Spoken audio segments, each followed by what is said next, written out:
All right, we live. And we don't like pink on hit or miss, apparently. Snoochie boochies. Yeah, I mean, even on the YouTube side, I couldn't even. I mean, the wheel kept spinning and everything else. Like it wouldn't even. Yeah, it kept lagging your chat up for me. So I just gave up.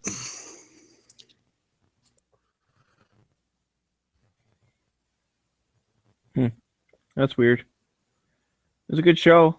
I shouted you out near the end. Because your awesome Instagram stuff. You freaking killed it at NRA this year. You guys see a lot of Actually, I only killed it that one day. I only killed it that one day. I was trying to teach you how to go around and collect all the patches and stuff, man. Dude, I was so out of it. Third day, man. I was. So you guys got a lot of swag. Yeah, second and third day, yeah, we got some.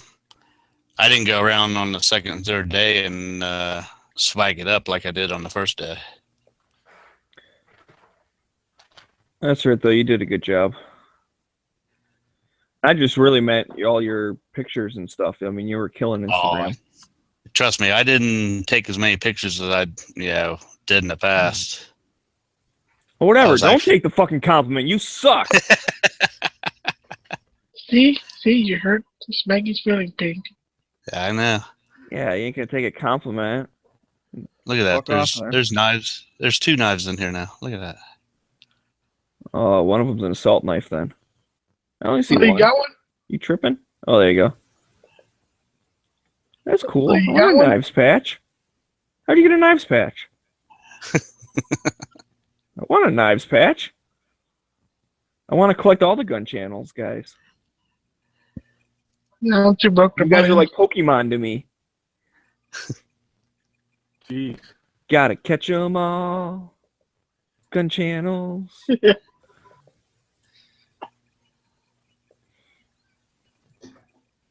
Yeah, even I just noticed that I clicked your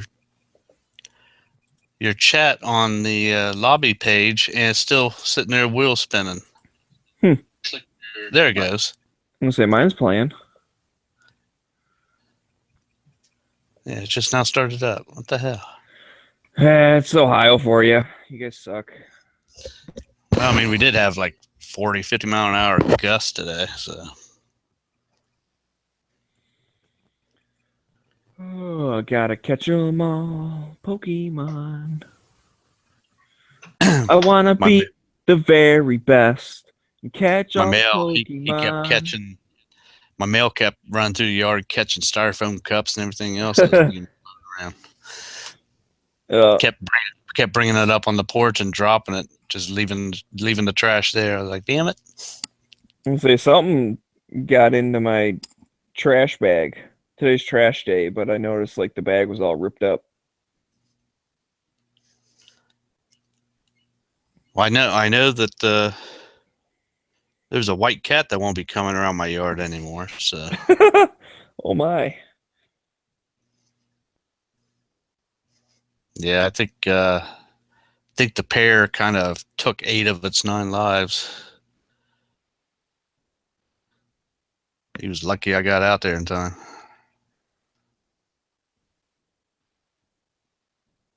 Gotta catch 'em all. So here lately they've treed an orange one. They've caught a white one. They're just saying hi though, you know. Yeah.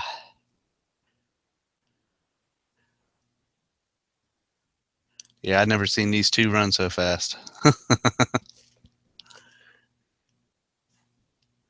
Well, I've never seen her run this fast, I'll say, since she's twice as wide as what he is.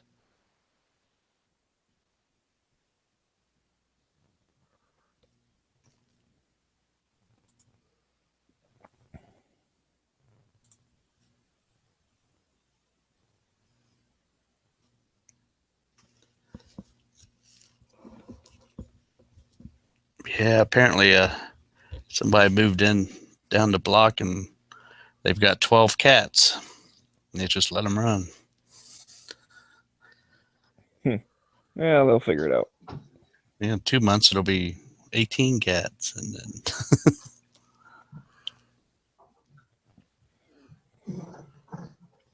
I kind of don't understand that. I get it, like up north, right? Like I'm familiar with barn cats, right? So right. like Well, I mean, my we aunt's got got a barn cats place in up there, and she's got barn cats, and even though like she feeds them, they kind of wander in and out. Like they don't go in the house, right? Like they're just live in the barn, and sometimes they're there, sometimes they're not. Like whatever. And yeah, she gets to know them, and like she keeps track of them, kind of or whatever. And when like she thinks one of them, something happened to her or whatever, it's like, oh man, something happened to little whatever name. But it's not like the end of the world type of thing. But when you're in a city, like I know people that live in a city and they let their cats like wander around and stuff. I don't get that. Like there's so many cars and like different shit. Like why would you do that? I don't get it. that, and they don't fix them. Get them fixed. Yeah, it's one thing to have 12 cats, but not to get any of them fixed. That's another story too. In my city, you gotta fix your dog and your cat, and female. Mandatory. You got to fix your girlfriend? My bad, dude. You said you got to fix your female. The female cats too, and the female dogs. Well, those are the ones you should fix. I mean, if they're all fixed, then you don't need to fix the guys. It's mandatory or $1,000 fine or some bullshit like that. Wow. Nah, you fix the males before 6 months before they get that urge, and yeah, they won't want to run off and everything. Yeah, then they just get really fat and lay around the house all the time. Nothing wrong with that. That's what I do, and I'm not fixed. That's what happened to me. I'm not fat though, but I do just lay around the house. I'm fat.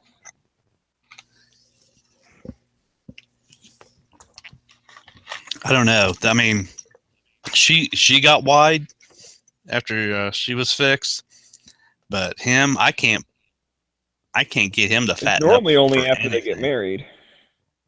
Yeah. That's normally when they get wide. I mean, he's lean.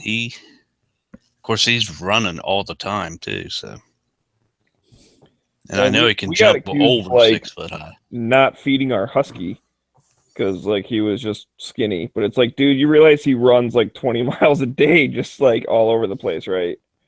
Yeah, I know. Like he eats as much as he wants. Like we put out a bunch of food, and then he'll eat some, and like he leaves food, and we'd put more in the bowl. Like there you go. He can have more if he wants.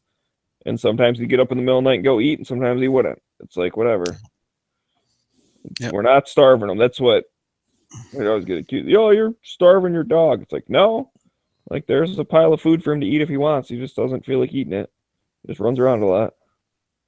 Yeah, see, I did that with the rots too. It just kept their bowls full. They would eat whenever they wanted to.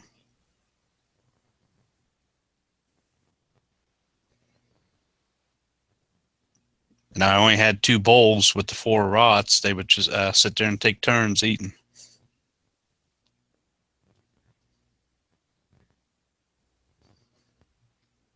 We had one for each.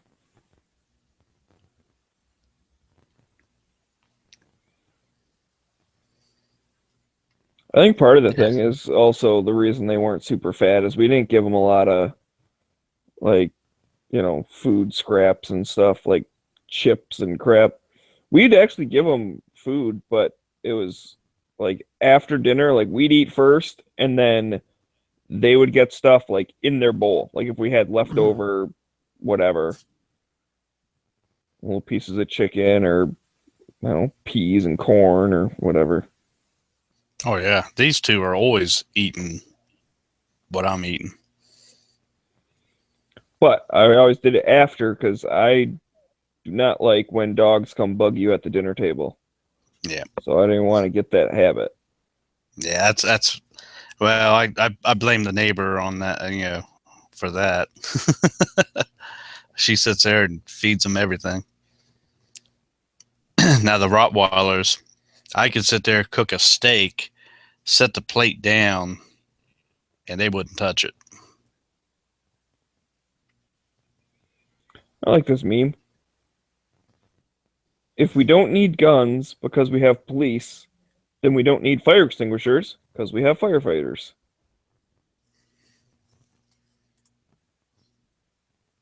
That's a good point. I like that example when people are like, "Rawr, you're just scared of everything. That's why you have guns. Like, why are you so paranoid of the world?" It's like, I'm not scared. Are you scared of fires? How come you have a fire extinguisher? Well, you never know. Something might happen. There you go. That's why I carry a gun, because you never know, something might happen. Same reason you put lightning rods on your house.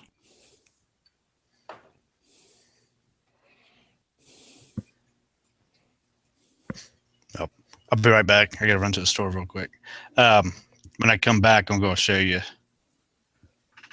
this gun that my neighbor handed to me last night. So I'll be back. Theodore, I see you just muted your mic, and it looked like you were trying to talk before, but we didn't hear anything. I don't know if I stepped on you or if you're having a problem with your equipment. But just wanted to let you know.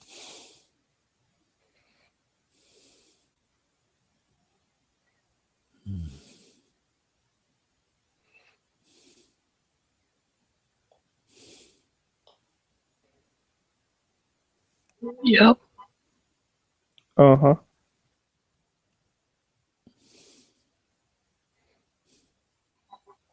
Smiggy, do you Yes. have Ooh, I'm sorry. Go ahead. Go ahead. No, Smeggy, I was just wondering, do you happen to have a 45 in like a 1911-ish kind of frame? I do not have a 45. Okay. I need some pictures of 45s. Some more pictures of 45s.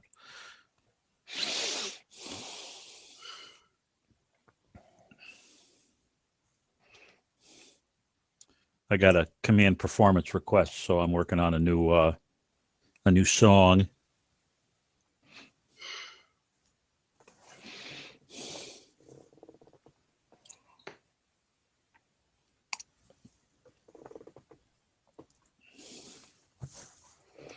Gotta catch 'em all. God damn it. Shit's stuck in my head. Yeah, you get that freaking earworm, boy. You're screwed now. Were you watching Pokemon? No, I was not. I said something about the gun channels patches where like I want one of each member, when he made like Oh, the yeah. couple for people. And then I was like, yeah, I gotta catch them all. And then I was like, damn it, it's like stuck in my head now. The only one I have is the Smeggy patch. I don't have anyone else's. I guess I have Yankees, but that doesn't really count because G-Webs didn't make it. Or were they donated? Well, Yankee did one, like he had patches made for him. So they weren't. G-Webs didn't make them himself. Right, but he donated them to the patch thing. I guess, yeah, I don't know. I think he sent G-Webs some. Yeah. Well, I don't remember why G-Webs sent it to me. I think I was buying some other stuff and like he just tossed it in with it. I picked up one of the last when they were doing the sets of them before. I don't know if it was the NRA show or the show before that.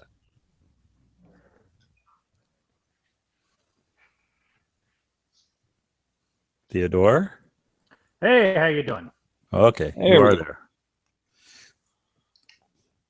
I had to open a beer. It's alive. So how you guys doing? Hanging in there. I haven't been around for a while, so I just getting over recovery stuff. So I decided Oh. to see how things are going. Well, I'd ask if it was AA, but since you just opened a beer, that'd probably be inappropriate. No, It no, could no, have been. It just means he's not recovering very well. No. I assumed you were injured or had surgery or something. Yeah, surgery. Uh, In November, yeah. they replaced the aortic artery going down the Ooh. center of my body and reconnected it to the femoral arteries. They didn't do it at the heart, just below the heart. Hmm. And they put in a synthetic vein. Oh, that's interesting. How did that go? Sounds fun. Well, okay. So it's supposed to be 3 days, right? Simple surgery, 3 days in the hospital. Arthroscopic, right? Do it with the robots or whatever. Oh, no. They sliced and diced. They had to pull Oh, back. shit. Oh yeah, to do that, they have to pull all the muscle back, everything, and then they had to go down to the hip. Oh, okay, either so it was side. crazy. So 3 days it was supposed to be, but the hospital had viral pneumonia running around. Oh, no. So I got viral pneumonia, ended up 10 days in the hospital. Okay. And then they said, oh, you'll be up and walking right away. Well, yeah, I was up and walking in intensive care like the next day. What they didn't say is that it would take 6 months to a year before you're completely healed. Okay. Well, So- yeah, I can imagine. You don't want that tearing out, man. You bleed out in about 40 seconds. Well, it isn't that so much is all the muscles and everything being pulled back out of the way to get Yeah, to the yeah. artery. Yeah, that sucks. So, it was only like, 3 weeks after that, or a couple of weeks after that, they took the staples out. And, but it has been difficult. So I start acupuncture the end of this month. So hopefully the acupuncture will solve the neuropathy and I'll be good to go. You don't have to wait for that. I'll start stabbing you all over the place if you want. Yeah. Just start poking around. It'll probably work. And you know something? I'll take your word for that.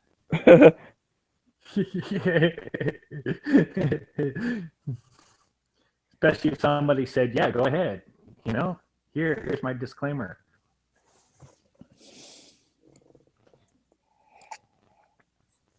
Holy crap. Just when he comes up to you with a shish kebab instead of a regular guy, you got to watch out. Oh, I was just going to use my EDC knife. Oh. Start stabbing around. Don't they Sure, it'll be fine. like light the things on the end of those though and all that kind of stuff? Heat them up? You can see all the way down. Oh, this is not what I meant. This is not what I wanted to see in the chat. Huh? That's nothing. I said this is not what I came to the chat for. Oh, I wasn't going to show you anything more. That's for damn sure. Well, that's okay. I won't show you my prostatectomy scars then. Yeah, well, So you made it back okay, huh, Smegs? Yeah. How was the flight? Okay as can be. Yeah, I didn't get back home and in bed until 2 o'clock Sunday night. Oh, wow. Yeah, you know what were you I'm doing? at the NRA show. Oh, I saw that on the opening thing on television. Mm-hmm. No, Yeah. dude, I was pissed, dude. Fucking TSA took like 3 minutes. So my flight left at, what the hell was it? Let's say 4:30. Yeah, something like that. And, I wasn't sure with like traffic and shit. So I left the NRA show at like 1:30-ish. Yeah. Because I figure by the time I get to the airport, I gotta drop off the rental car. That will take some time. That took like 2 seconds. And then, you gotta ride a little train over and go through security, all that shit. Dude, I fucking like got into the airport and I had like an hour before my flight left. I was like, God damn it, I could have been at the show for another hour. Unless you That's could have, unless you guys can have had some time to post to Instagram or something. That's what No, I airport kinda bars like are for. Yeah, normally like that with Hartford Jackson, everybody I know allows like an hour, or maybe a little more, like an hour and 15, hour and a half maybe, before their flight starts. So you went through regular Atlanta airport?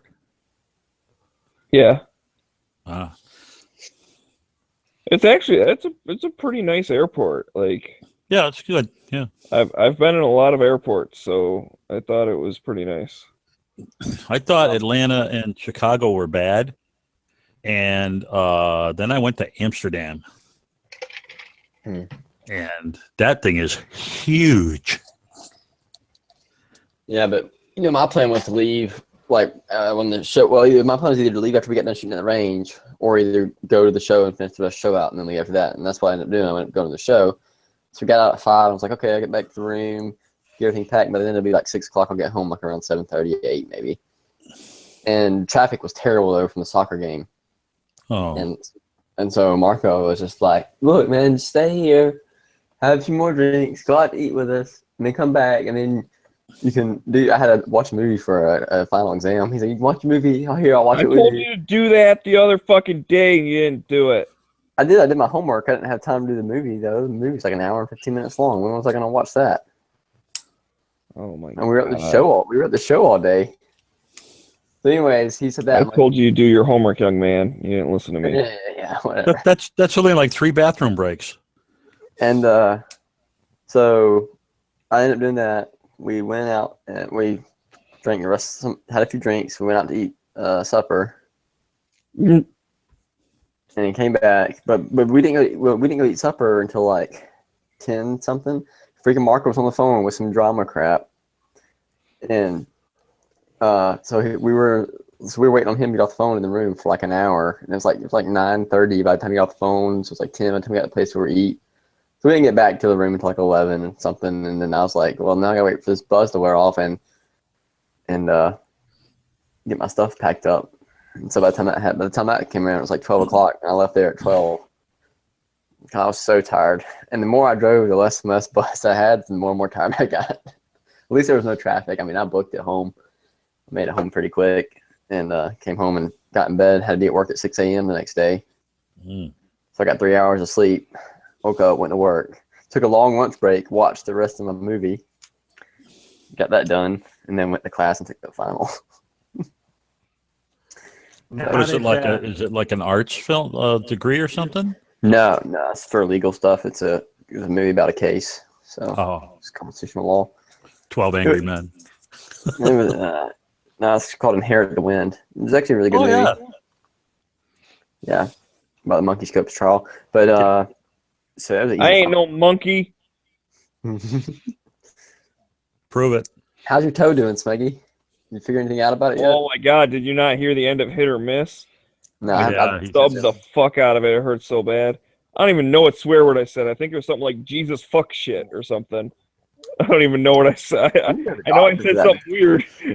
It was definitely enough to get that particular video demonetized. You need to go to the doctor. Well, it was getting better. It felt okay until I stubbed the shit out of it. Well, don't Which do that. toe? God. that hurts. Oh, his big Which toes. toe? Oh, my big toe. Oh, yeah. You ought to go to the doctor because they may be able to splint that for you. Well, I don't even know what's fucking wrong with it. Like, it's probably fine. Yeah, I don't know what's wrong with it, but it hurts like a bastard. But I won't go to the doctor. It does. Well, because doctors suck. I don't like doctors. You got a doctor that sucks? Wait a minute. Well, doctors, they never know what the fuck's going on. They'll be like, oh, I don't know. How about you, like, not walk on it that much or something? Like, no shit, Sherlock. Take an x-ray. Piece of cake. Here's another fucking $1,000 for you to tell me, like, oh, whatever. What? What do you kid? With Obamacare, all that shit's free, right? I don't have Obamacare. When was it free? Just kidding. Oh, I'm just saying. I just got We're all done with paying the for it. Yeah, the insurance company I- sent me the hospital bill thing.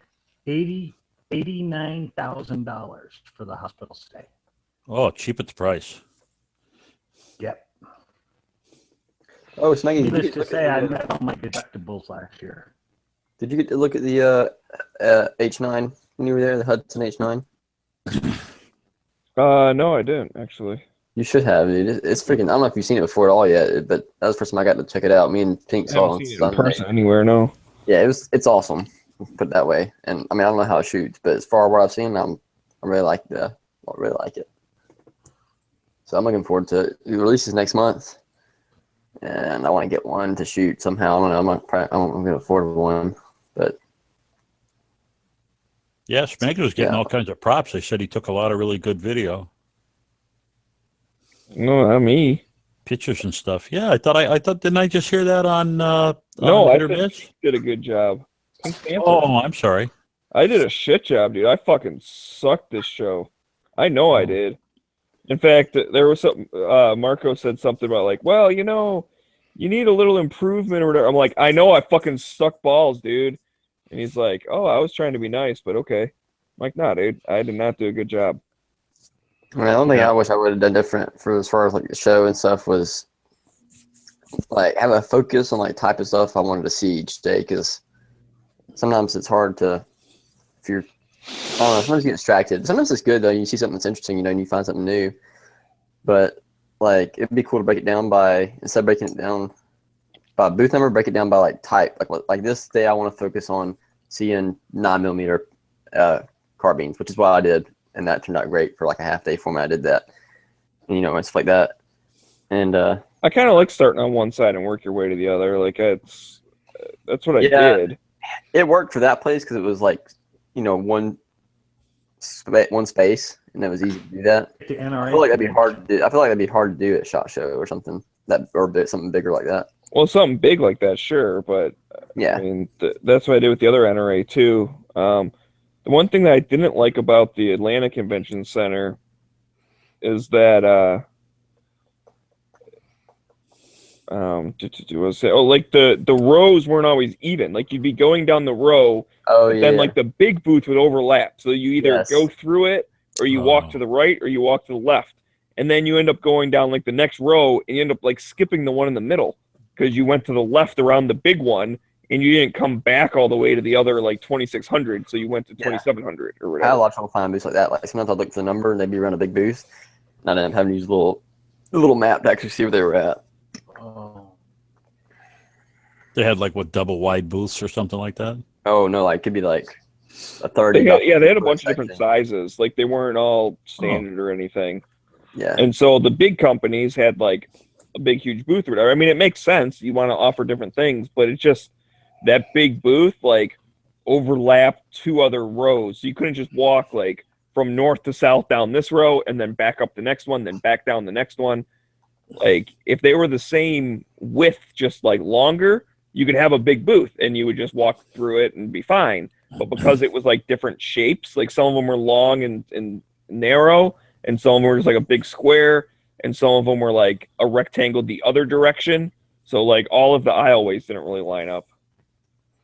So that part was annoying as far as like, did I go down that row or not? I forget.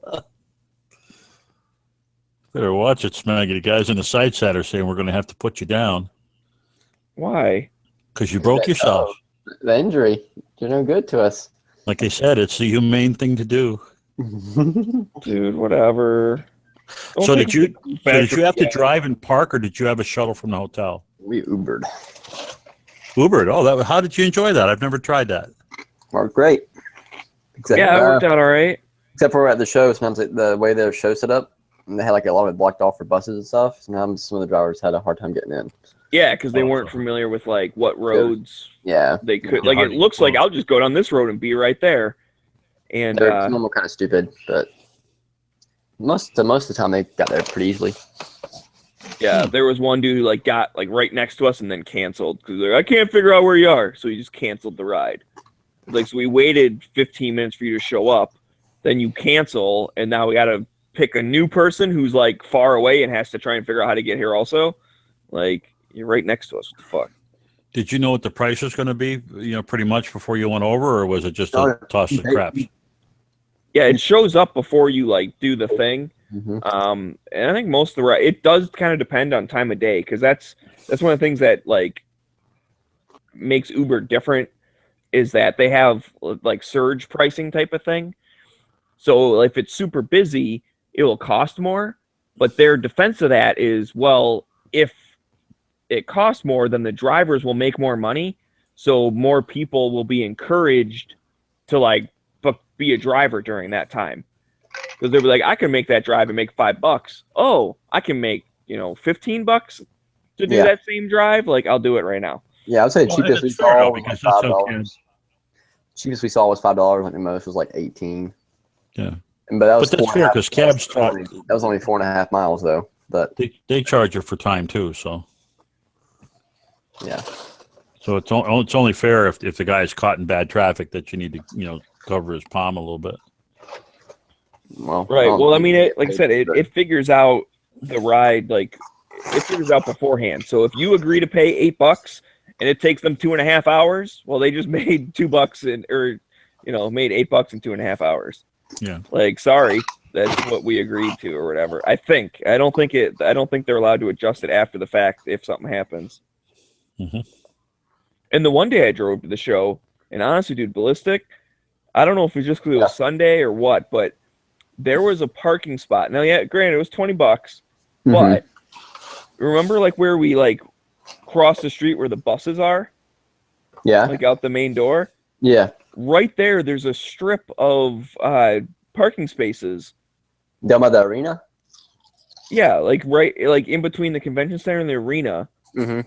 And there's only a handful of them or whatever. But you pull in, you go to the spot, and then you go to the little machine and, like, type in your license plate number, and it prints out a receipt. Mm-hmm. And then you put it, like, in the window of your car or whatever. Wow. And super easy, and it was right there, dude. It was right there. I got in super quick. Like, it was great. So was Sunday dead that morning too? Because it was by the time me and Pink didn't get back to the show until 3, and it was pretty empty. Well, yeah, I mean, it closed at 5 or whatever. It was pretty light on Sunday, Mm-hmm. but I mean, there were still people there. I would say Friday was busier than Saturday almost. I don't know. It's a mix-up, but it wasn't nearly as busy as I thought. It was Saturday was busier. For How were the sure. hookers? How were the hookers? I have no idea. I didn't see your mom there. Ballistic? I'm sure you got a little taste. Mm-hmm. Yeah. I don't know, man. I'll tell you what. At one point on Saturday, I felt like Taryn. I was walking to the show with those 4 girls. Hell yeah, I was a pimp. God, shut up. Don't get me started. John, they don't look affluent enough for the hookers to hit on them. I was gonna say putting a wig on Ballistic isn't gonna cut it. Nah, dude, go look at the Gun Channels page and look at the repost of 4 girls holding up the pink Gun Channels G. Those were the girls I was rolling with for a while. Cool. It's only because your name dropped me. Come on now, it's not fair. I didn't say your name once, dude. I did. You know what? I did it when I was at the gun range, talking to Pink about my gun, about my edge. But Pink got to hear your name. My lawyers will be contacting you about that. Thank you. Good. I'll be sending you, my lawyers will be sending you the fees as well. Your roommates will not be happy.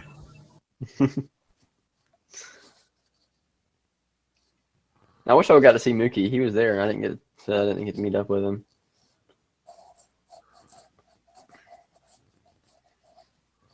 I should have went and hung out with him whenever he was with Marco. Mookie's a great guy. So are you telling me you didn't get to chill with Coleon Noir? I didn't see Coleon. I didn't see Oh, him sad. either. You know his Yes, real name. Maggie did. His real yes, name. Maggie- Shut up. No, I didn't.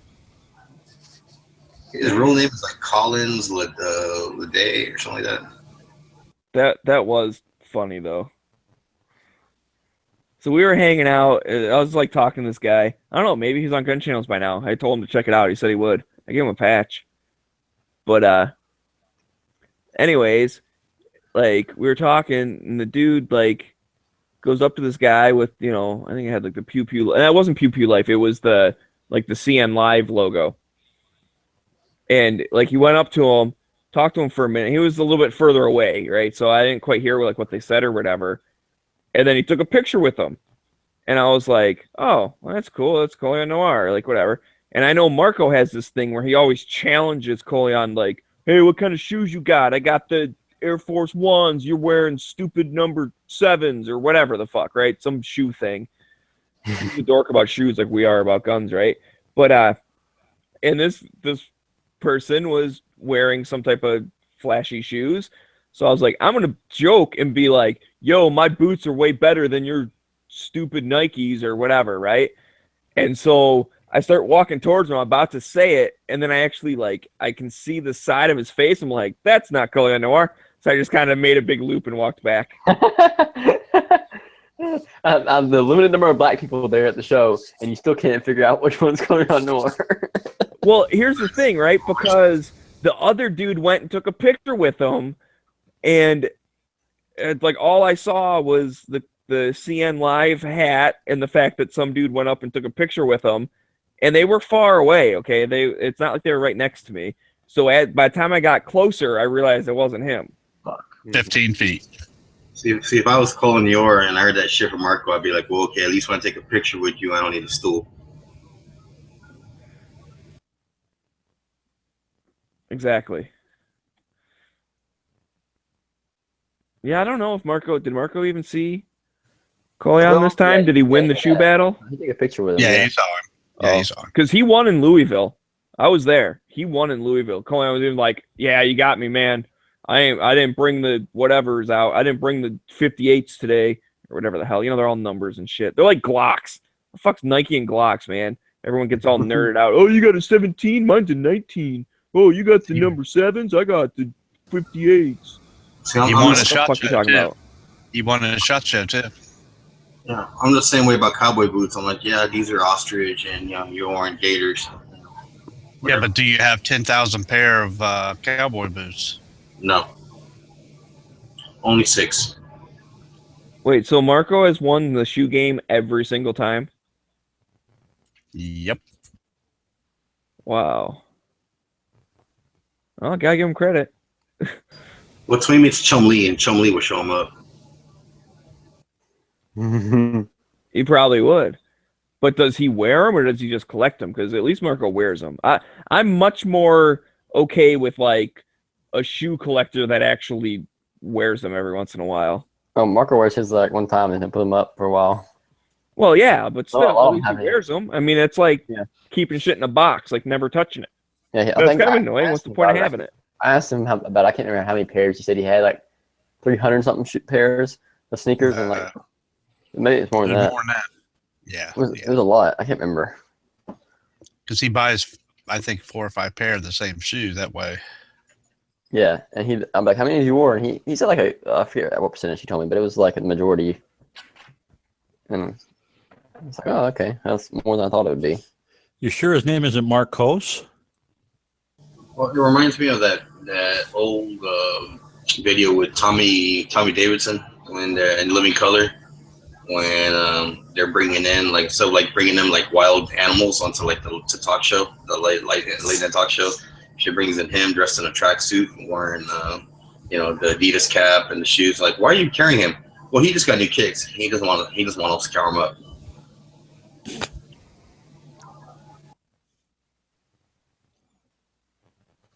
Cool story, bro.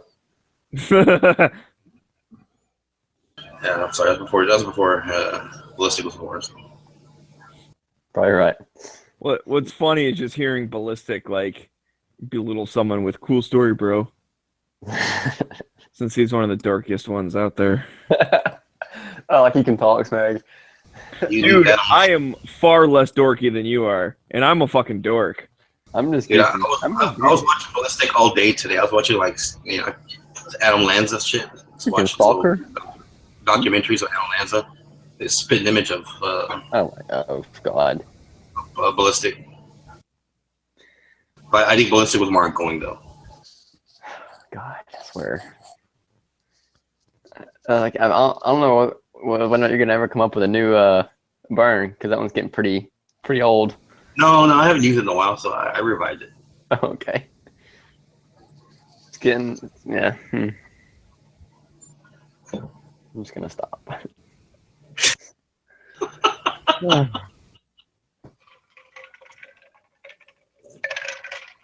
I don't want you to get. I don't want to get you upset.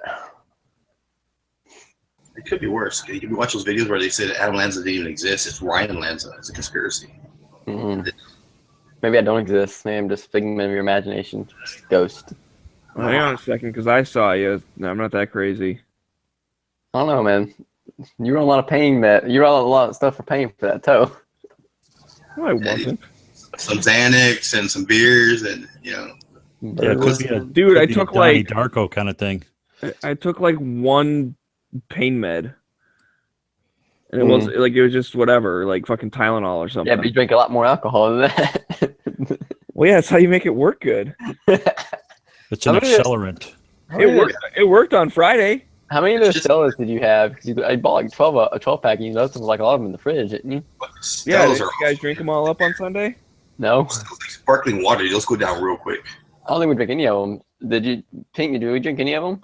Did you and Marco drink any of them? Nope. And what about Monday? Nope. They left at like 10 a.m. or whatever. Yeah. Well, who cares? They're going to fly. Oh, you ought to drive the rental cars back though. Or you did, Pink, anyways. Yeah. Marco? No, I left at 7:30. Oh God. Did Marco finish the rest of that bottle? Yep. Good boy. Dude, Ballistic, you should have took the beer back with you since you were just driving home anyways. Yeah, I didn't think about it, but I don't really like it. Plus, we got one with that case that was kind of skunky, remember? So, yeah. I probably wouldn't drink it. Yeah. Great. Yeah, but not to mention it was, he had Smegs had already drinking one or two out of it, so that'd be considered open container. What? No, would it? Yeah, an open 12 pack is considered open container. Really? It's in the trunk. If it's in the trunk, It doesn't matter though, does it? Right? If it's in the trunk, it doesn't matter. I don't know. They compress it. And it's not the passenger area. And screw Yeah, them, that'd be plug them. bullshit. Plug them, they're not getting in my trunk anyways that I want it. So, In Texas, it has to be an open actual container, which kind of sucks because there's some times where like you're with friends, you're there drinking at their house, and you got fucking beer cans you throw in the back of your bed, and they're there for like a week, and you're driving around and you get pulled over like That happened to a kid I worked with, and this is how shitty the cop was, right? I mean, seriously, complete bullshit. So in Michigan, we have a 10-cent bottle deposit, right? I know some other states have 5-cent or whatever, but so you take cans and bottles back to the store and you get money. That's kind of what a lot of teenagers and what other people do. So he literally had in the bed of his truck, right? He had one of them, just like a 2-door truck, and in the bed, so it's in the back. You can't even get to it while you're driving, all that stuff. He had bags that had like pop bottles and beer cans and like whatever with the 10-cent deposit. And the cop was like, and he was underage. And the cop was like, "You have beer cans?" And he's like, "Yeah, I'm taking back the cans from my family, and I'm gonna get $20 for it. Like, those are my dad's beer cans. They're next to my Mountain Dew bottles, like whatever." mm-hmm. The cop gave him a fucking MIP, What's MIP? minor in possession, Oh, wow. for empty beer cans mixed in a garbage bag with like 2 liters and pop bottles and like everything else. What a jerk. I'm It's sure. like, it was clear to see, like, if you looked at the can, you would see like it probably had shit growing in it, that it was like an old can or whatever. Like, it's not like he just drank it, right? Yeah. Like, I wonder if. I'm sure he took it to court though. I'm sure he appealed it. I No. fought it and stuff. he got in trouble for it. He was on probation for a couple years or whatever What? because of it. That is some BS. I would take that to the court so fast. Well, I mean, he did, but that's what they maybe that's why they only gave him probation, right? So he didn't like go to jail or anything. He didn't have to pay anything. Well, he probably had to pay court costs or whatever. But basically, it's like, just don't get in trouble again for a year and you'll be fine. So he was fine. I don't think minors should be. I don't think that minors in possession of alcohol should be punished anyways, because they're not the one. It should be the people who gave it to them that need to be punished. If you're gonna punish anybody. Well, you can do both. I mean, you can get punished for, furnishing or whatever it's called. Yeah. But yeah, no, it was dumb. I mean, like I said, it'd be one thing if he had like a couple of empty cans. It's like, okay, you're not drinking now, but obviously you drank at some point and tossed the cans in the back of your truck or whatever. That's one thing. But when it's seriously in a garbage bag mixed with a bunch of other stuff, like, does this not look like someone who just cleaned out the recycling bin and is taking it to the store to get money? I mean, that's what it looks like. It was bullshit. Yeah, Yep. it could have picked them up from the side of the road. Exactly. Well, apparently, if you're underage, don't pick up a beer can on the side of the road, drive to the store. Oh, they only do that shit because they figure you don't have any money for pay a decent lawyer. I mean, hell, I would have been so screwed, when I was in high school, my next door neighbor, he was a year younger than me. So I drove him to school for a couple years, like once I had my license and the parking permit and shit. I guess it was just the 1 year because junior year I drove with the other guy. Anyways, so senior year I drove him to school every day. He would pay my gas money or whatever by basically we would take back all of his dad's beer cans and our pop stuff or whatever. But like his dad drank a lot. He did. He probably drank like a case of beer a night. It was kind of sad, but whatever. It's his life, whatever. And we would go to the store like once a week.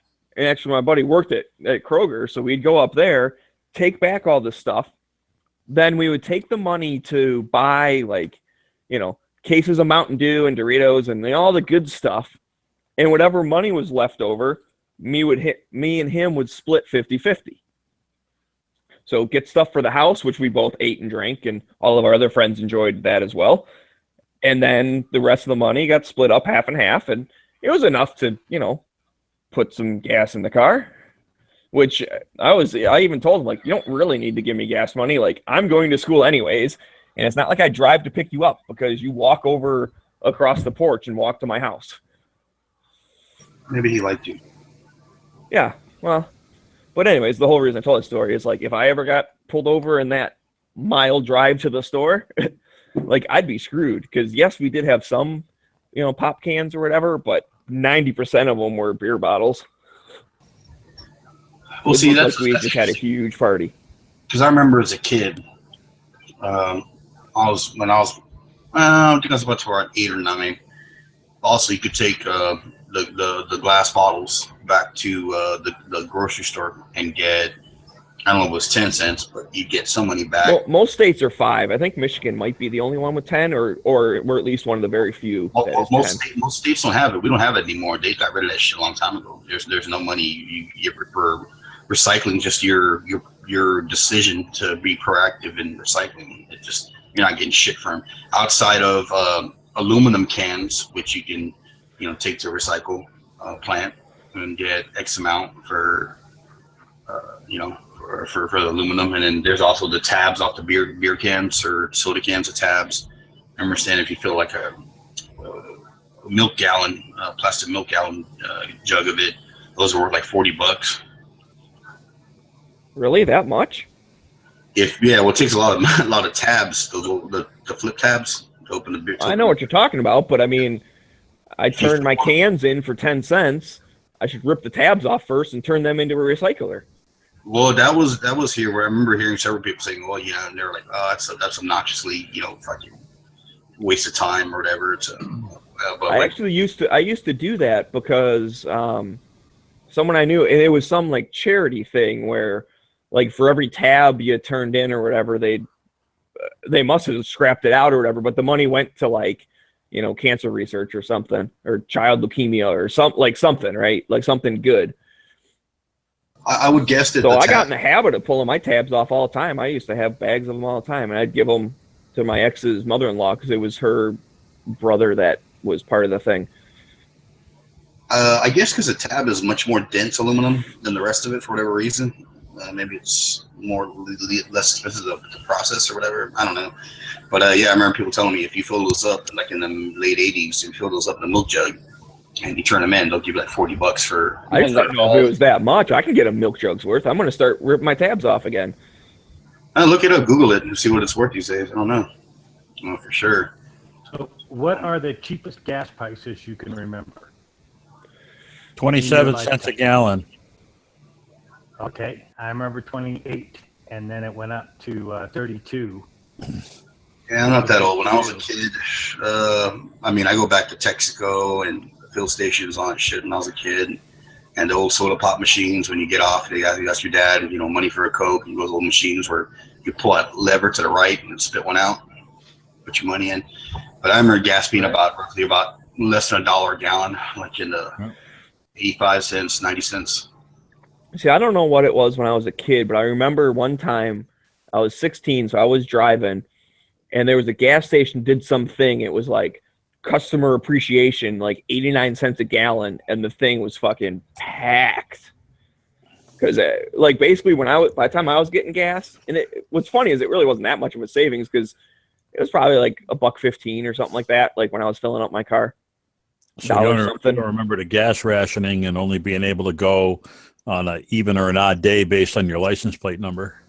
I do not remember that at all. That didn't happen to me. Oh, So baby. 70s.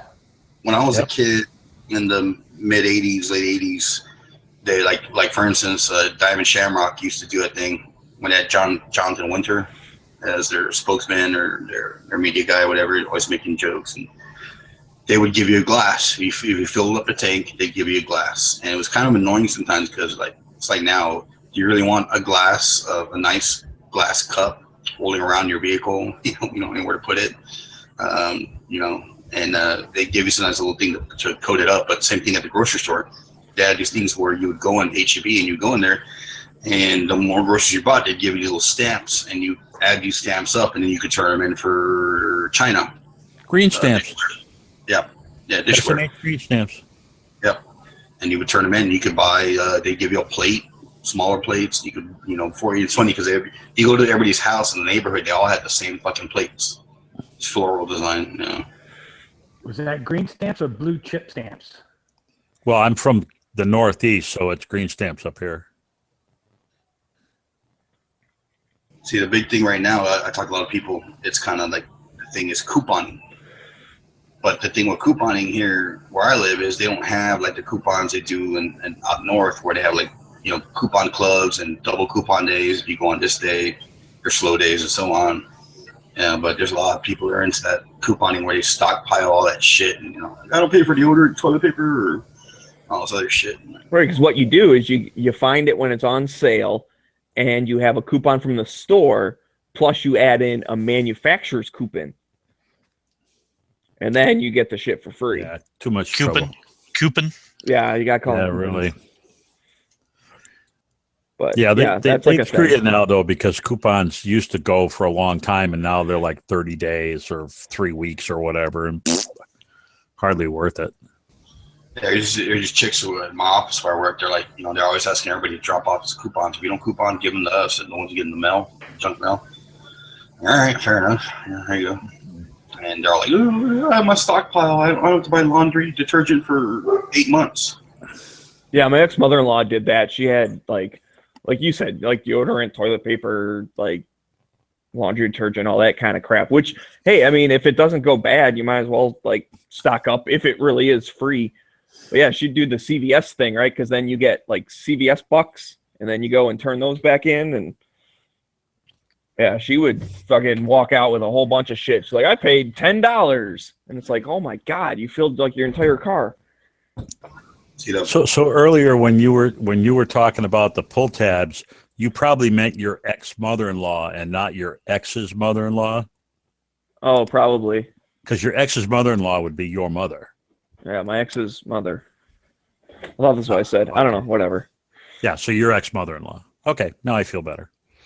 I noticed it, but I hadn't said anything. Well, see, one of the best tips I ever got from a moron, who was actually right once, was I was telling him about how my wife goes through at least a roll of toilet paper a day, and I was like, I don't know how the fuck she does this. And toilet paper just fucking goes out of the house. Like, you don't have that safety roll. What are you talking about? Safety roll, bro. You have a gun safe, right? Yeah. Keep one roll of toilet paper in a gun safe. Why? That time when you get in that fight, who's gonna go to the store? Go now. I want you to go right now. You better go because I gotta go or whatever. No, you hold your ground. I ain't gonna go shit because I got a backup. that makes sense. Whatever. Hey, you got a backup gun, right? What the hell? That's just the oddest moment. Sometimes you're like, hey, we're out of toilet paper. You know, fuck. But bother the neighbor. Hey, can I get a roll? The good stuff. I did it the easy way. I put in a second bathroom. Oh no, this shit. My wife will go steal. Like I go to the second floor. We have the master bedroom restroom.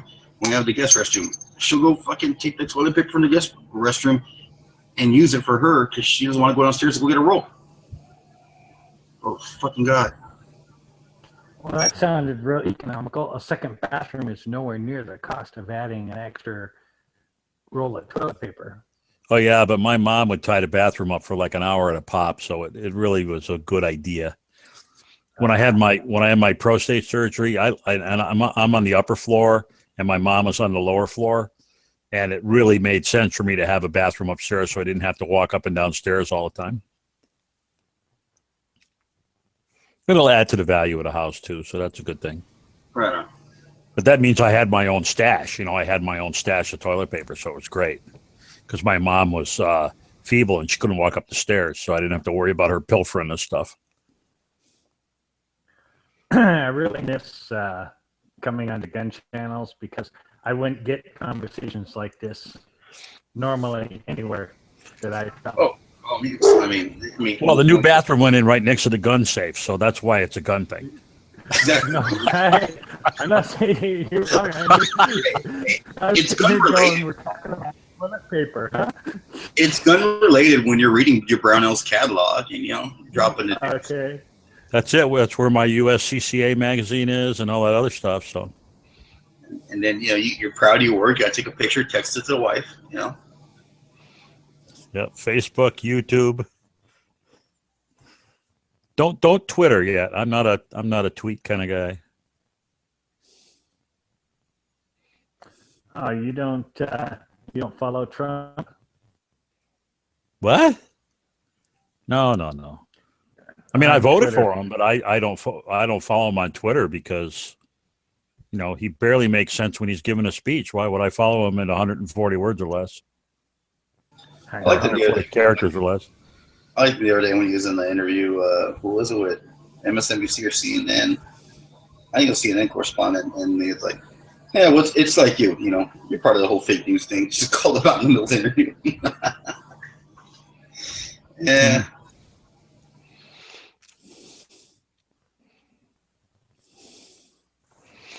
And I hear a lot of beeping. I'm going to have to go look at the side lobby chat here. 10-day weekend. Love that. Okay. Mine's still going.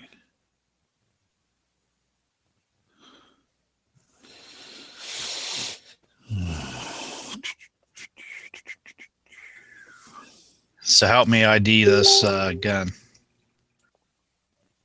Help me ID this gun. It's kind of a crummy picture. Can you focus it a little better? Not really. I don't know if it'll. Well, I do have a gun-related question. A while back, before October, I was on gun channels and they were talking to me about gun sights that are good for people who are visually impaired. Okay, that are really good for putting on your rifle or anything like that. And then I went into the hospital and everything, and I forgot what the hell the name of the damn gun sight is.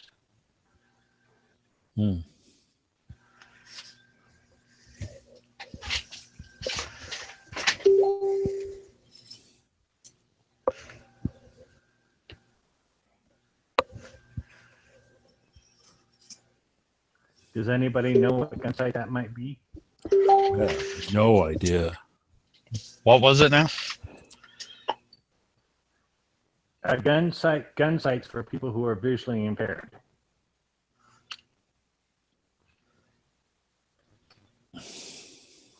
I don't know. That's a new one on me. Something like Trigicon or something comes to mind. I'm not sure.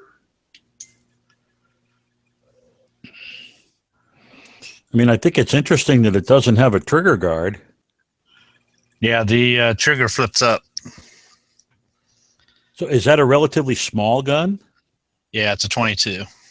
Oh, At first, G thought it was Peterson or something like that, a Colt Peterson, Pedersen, yeah.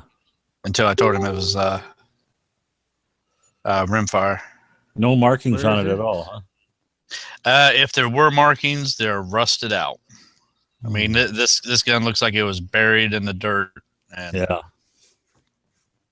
Six shooter? what? It's either 5 or 6. You're gonna try to restore it. And is it a single action? Does it have a loading gate? Or do you pull the pin and take the whole cylinder out? You pull the pin, take the cylinder out, and it's got like on my Ivor Johnson, it's got this lever that flips out to where you can load. Let me see if it'll quit whitewashing. Yeah. Damn it. Hmm. It's got a notch right there to where it'll slide a 22 right up into the cylinder. After you pull that little guard down. Where are you seeing this at? It's on my screen.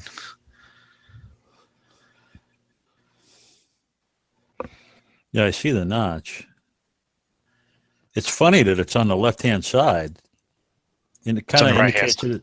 that it's Oh, the picture's flipped. Is probably what it is. Oh, okay. Because I was going to say the usually ones that are on that side are usually European, Let's see. but webcam. so it's just it's a reverse image is what you're saying. Yeah. Let's see. Where are you guys looking at this at? my I'm looking screen. at it right on the chat. It's showing up. He's sharing his screen, and I can see it right on the Oh, I forgot. I turned down the damn. right. Yep. I'll turn it back up so you can see what he's doing. I guess.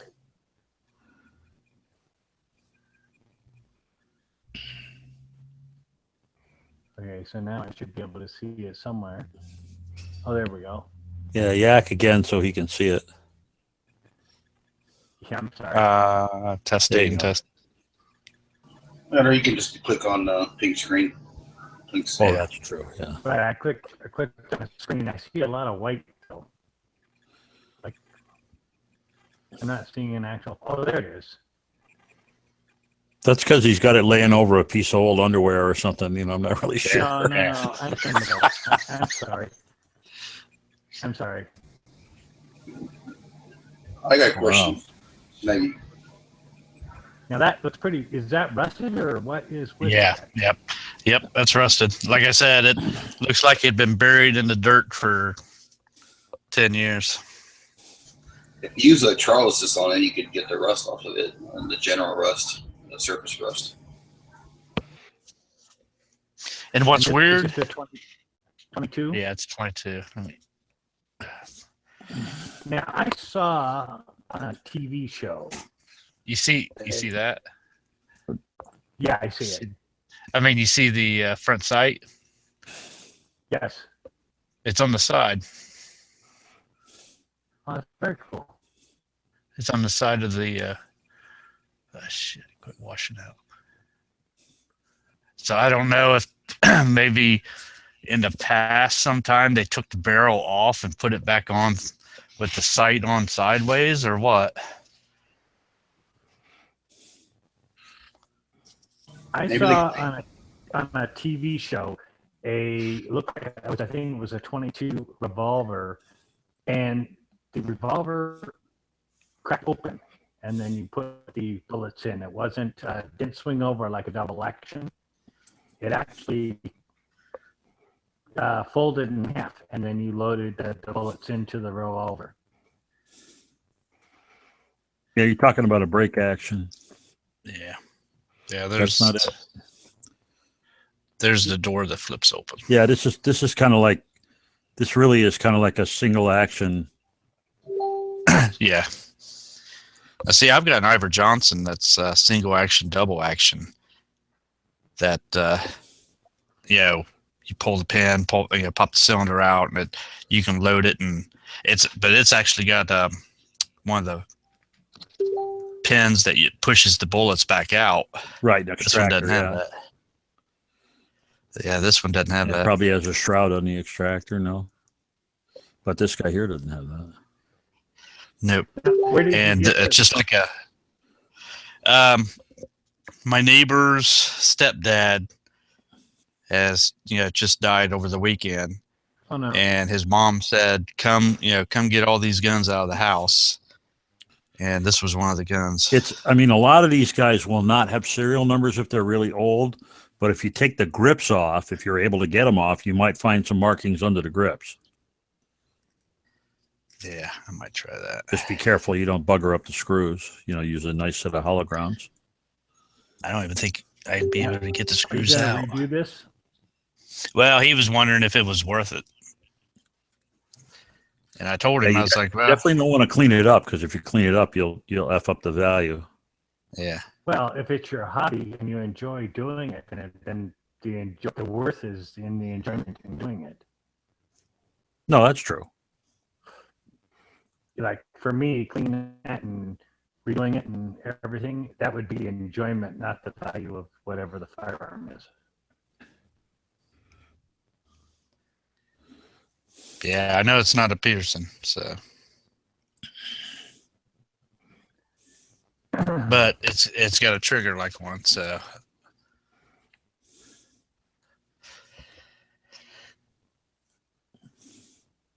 Yeah, that looks like it takes long rifle. Looks like what? It takes long rifle, not shorts. Yeah. So it's got to be.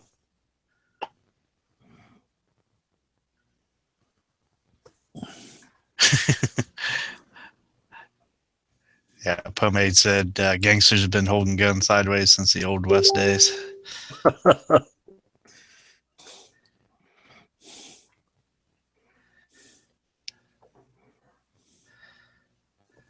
Either that, or do you think? I haven't seen the cylinder, but it looked like it's big enough to take a Magnum. Or I mean, it's it's long slow. enough. Well, I don't know. Yeah, I don't think it would take Magnum. well, a lot of the older ones, they called it something different. Now they call it 22 Magnum, but they called it something different in the older 22s. Well, there was a 22 long, but it's not. That's actually a different size. Right. Let's see.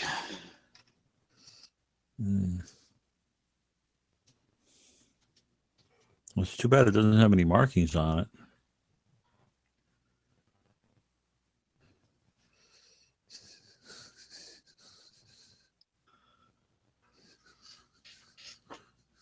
One of you mentioned the name of the 22 you said that you knew it was that breaks open.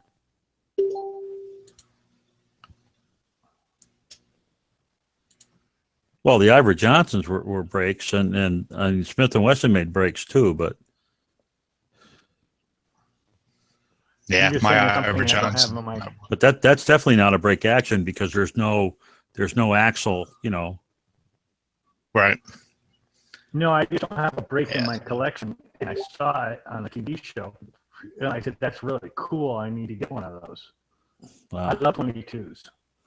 Yeah, most of the ones I know of are actually 32s Okay. that I've seen that have the brake like that. I mean, they're like Saturday night specials, and that's what I think this one is. I think this is some form of a Saturday night special, because there's no trigger guard, and he said that the trigger would be made to fold up into the gun. Right. Which was a very Derringer-ish kind of thing to do, but if it's a revolver, Isn't that a pretty long barrel for Saturday Night Special? it's really hard to say with the size of the picture, but yeah, I guess. I mean, 6 if, inch. Looks like if that cylinder is only a long rifle cylinder, you're only talking about 3 inches or so. It's hard for me to to judge it, but it looked like 4 inches or better. Yeah, it's about 5 or 6 inches. Really? It's that long? Yeah. Yeah. I got Saturday Well- special for really short barreled. Yeah, I think I got a tape measure here. Hang on.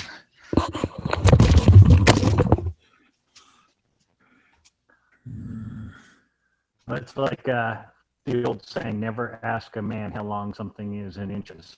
Yeah.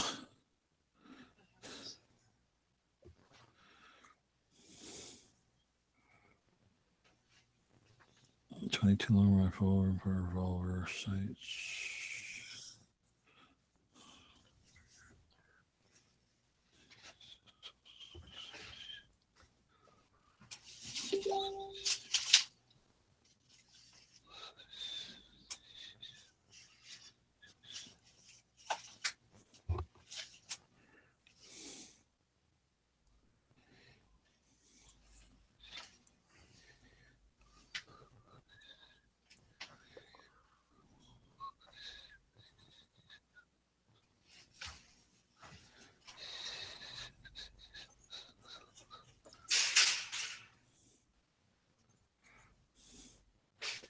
Some of the people in the chat are saying it looks more like 22 long.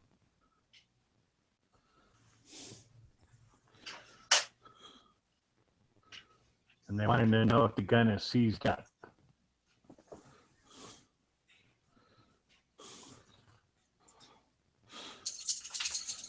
Yeah, I'd be really surprised at the amount of rust on it if you can turn it. Yeah, but if you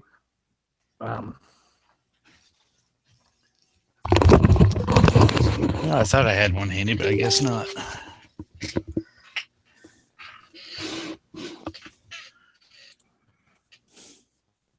there's a process, it's an electrical process. You put the barrel in and it'll clean up a lot of that stuff and get all the crap out of there.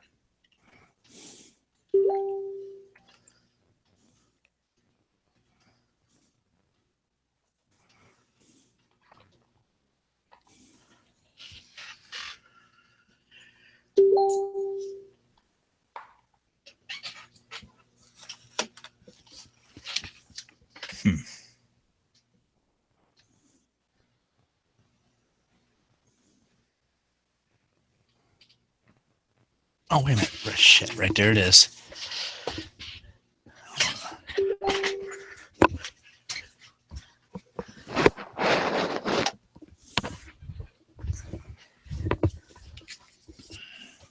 Okay, so on your index finger, right? About 4 3/4 inch barrel. Okay. Cylinder is 1.5 inches.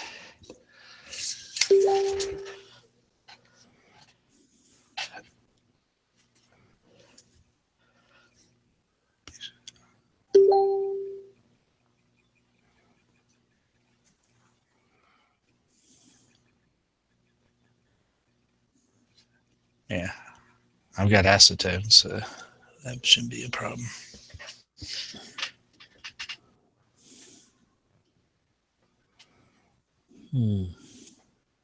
No, somebody in the chat here said the soak mixture is Yeah. 50%.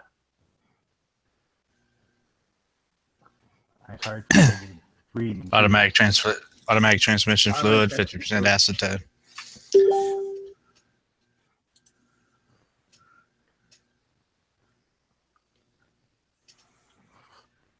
Yeah, I've got plenty of acetone from where I used to go bowling. Used to wipe the bowling balls down with acetone. Why is my chat dinging? Because you have the lobby still on your up. Well, I always turn my chat sounds off.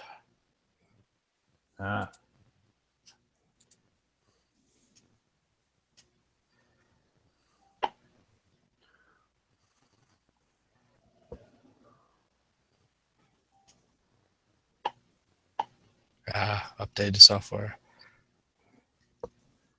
Well, I'm Oh, about G's listening. I don't know if anybody said anything, G, but every time I would try to post something on the main page, it would redirect me to the lobby chat or lobby page because I kept trying to post like hit or miss and Andalusia Armory on the front page, and every time I tried it, it kept directing me to the lobby room.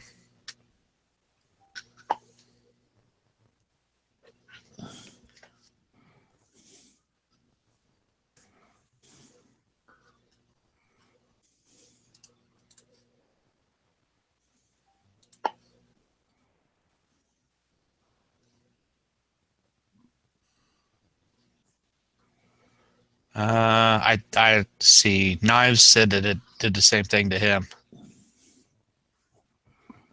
Yeah. Matter of fact, I can show you.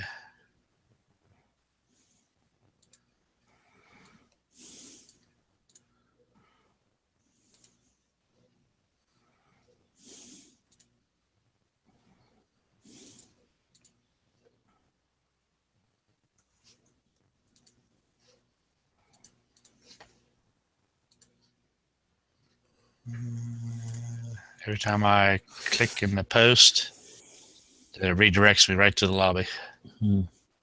Is the you can't move the cylinder on that, right? Doesn't spin around at all.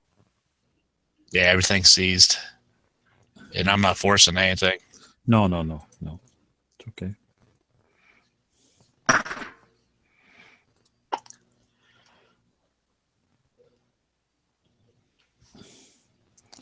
I just can't find anything that slim. Yeah, I know. That's So, that's you guys were talking about the NRA convention. What kind of stuff did you see there? I saw the speeches, but I didn't go there. I just saw the speeches on the news.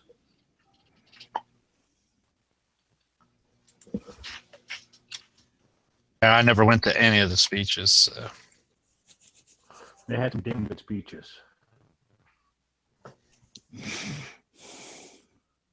Talking about national reciprocity. And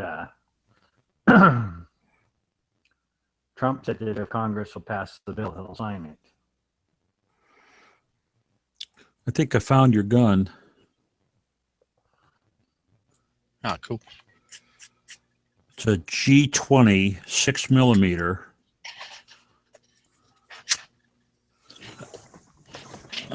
I see a picture of it folded up. Is the pin that holds the cylinder has like almost an acorn at the end of it, almost an acorn shaped thing. You got a link? No. And if you look on the side that has the cutout to load it with, if you look in front on the frame in the front of the cylinder, can you maybe make out a G?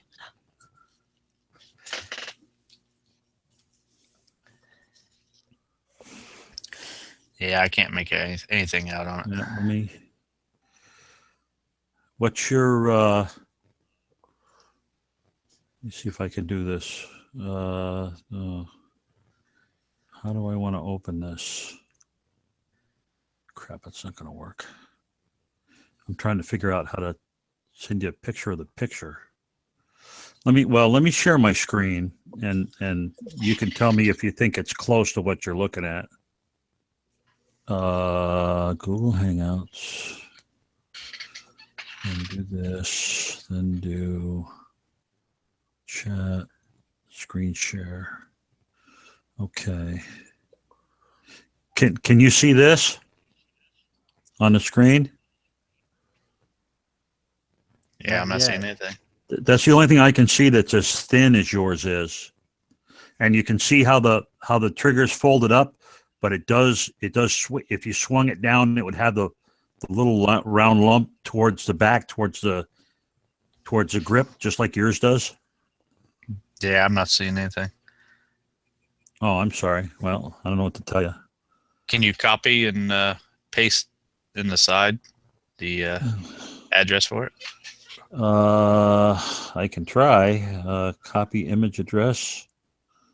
Let me see if I can do that. Copy image address.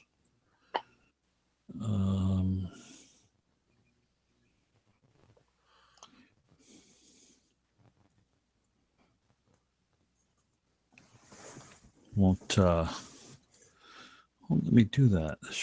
Oh, I forgot to finish the word share. Sorry. Let me you should be able to see that I'm sharing stuff now, right? Yeah, Is that better? Yeah, that's There we too. That one doesn't have a long enough cylinder, but it's like that. I mean, But it's very similar, right? It's got the groove, and it's a very slender profile, and you can see how if you folded the trigger down, you could see that it would have the round knob at the bottom with the round part there. So I think it's pretty close. yeah, it's close, just not long enough barrel. Well, I mean, it just could be a different model or that kind of thing, but that's the closest thing I found that looks like yours, with the recess and all that. That one doesn't have a hammer, does it? I can't tell, but I think you're right. I mean, it's got to have something, right?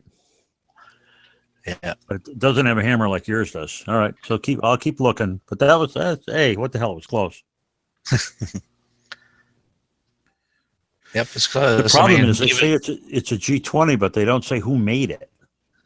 So maybe if you look up G20, you can find out who the manufacturer was and do some other cool stuff.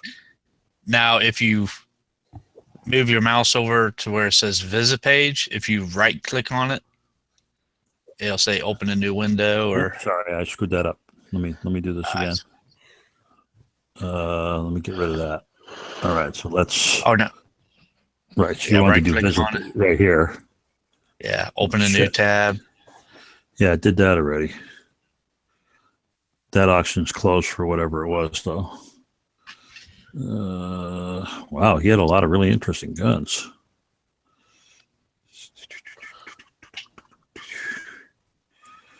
They unfortunately didn't give me a way to search for it. It's not it. There it is. Yeah. G20 Pinfire. No, that's not good. That was it. That was the. Yeah, this picture here is it. I was just looking to see if they had any other smart stuff besides the fact that it was a G20. Oh well. Anyway, and you can see it was an auction page that I found it on. So yeah. All right. Well, I'll keep poking around, see what I can find. Yeah, I'm poking around too. Turn this. How do I shut this off?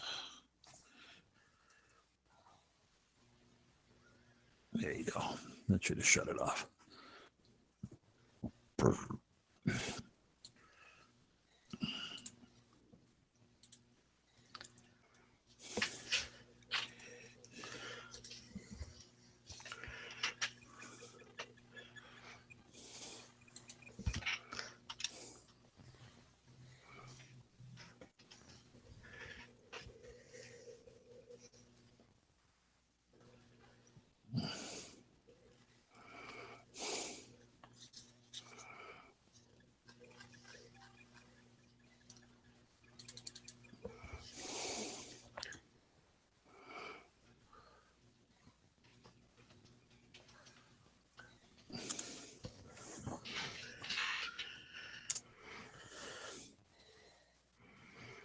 Unfortunately, since there is such a thing as a G20 Glock, it's kind of overriding all the.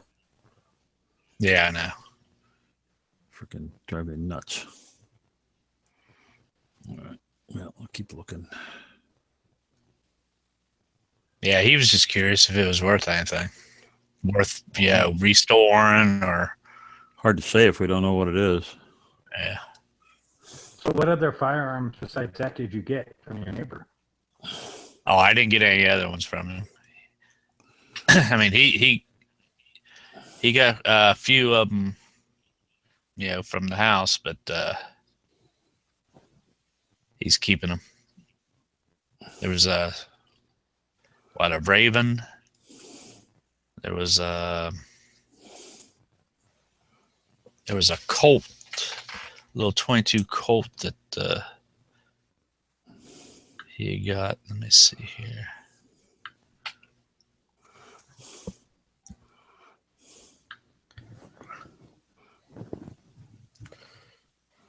There's a Colt Huntsman. Just for your edification, write down Clement Arms, Clement. They apparently made a lot of small 22s, and it looks like they use that same fold-up arrangement.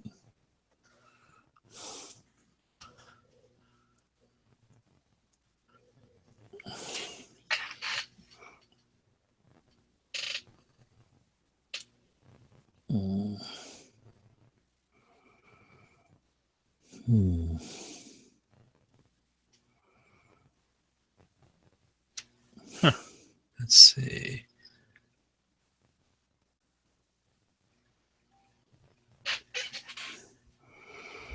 Correct. I still can't find one with a frickin' hammer on it.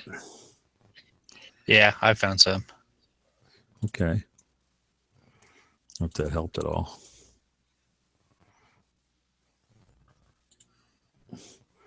See, this is what I think. That's a really interesting shit. I love, researching old guns and stuff.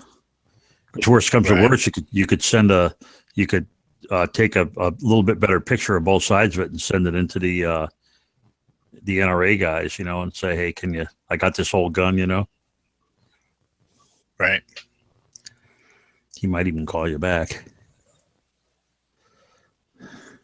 Because they get some pretty odd ducks. It's one of my favorite parts of the magazine.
It's not an awkward silence. We're busy researching stuff. Yeah. Well, that's all right. It'd be interesting to see what you guys come up with. Well, I've only got the two, the Clement series and the whoever the hell put a. The problem with the G20 is there's so much Glock noise that you can't filter through it. I think I found it. Cool. You got a picture for us? On.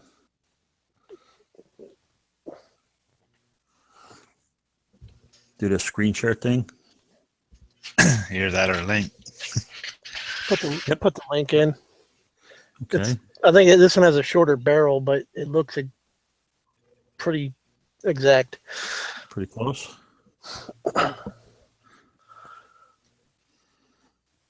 Velodog. Ooh.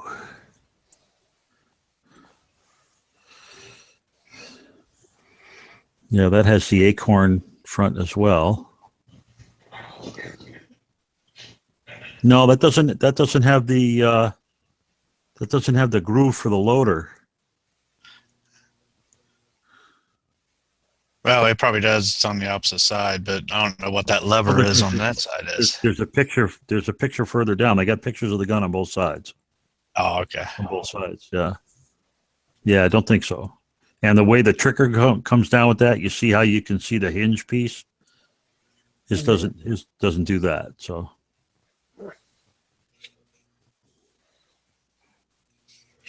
It looks pretty close, though. Yeah.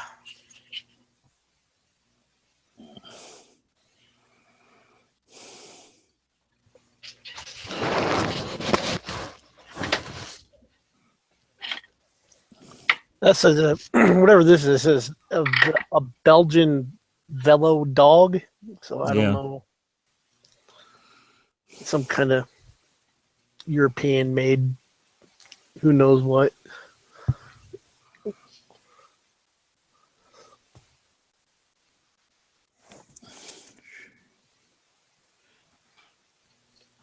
There's a French Velo dog too. That kind of looks like it too. Well, Belgium and France are pretty much right on top of each other. That one looks a lot like it. I'll like that one too.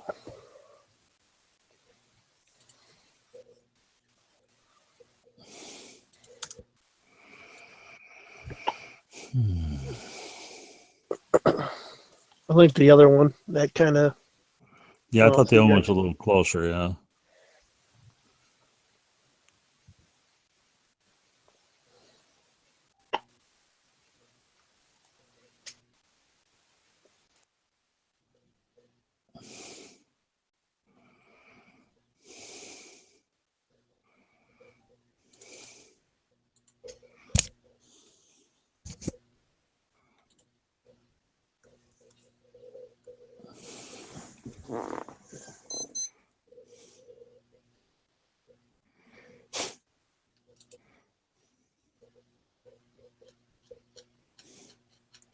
Well, there's one that would make a great gun of the day, a tri-barrel. Pretty interesting.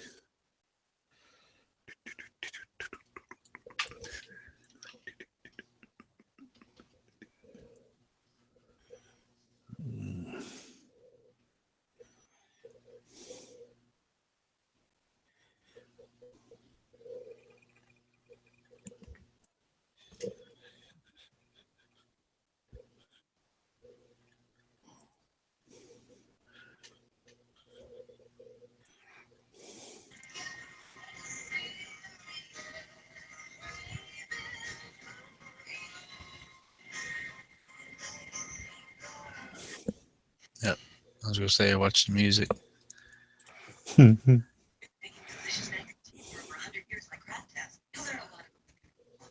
do we have like a super creamy cheese with a cup of spice already in it? Oh, thanks. Cheese. Okay. He's at the car.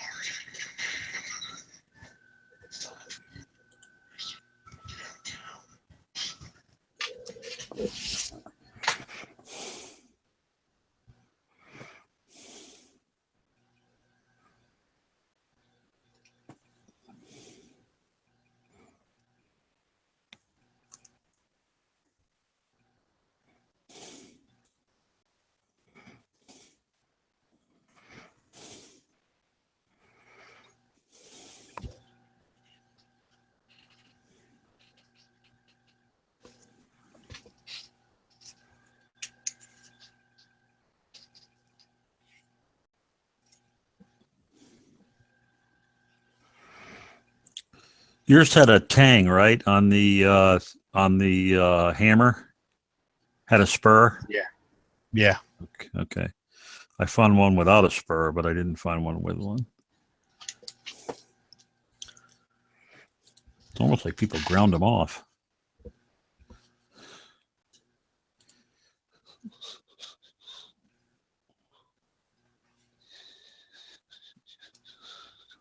Yeah, if that helps out any.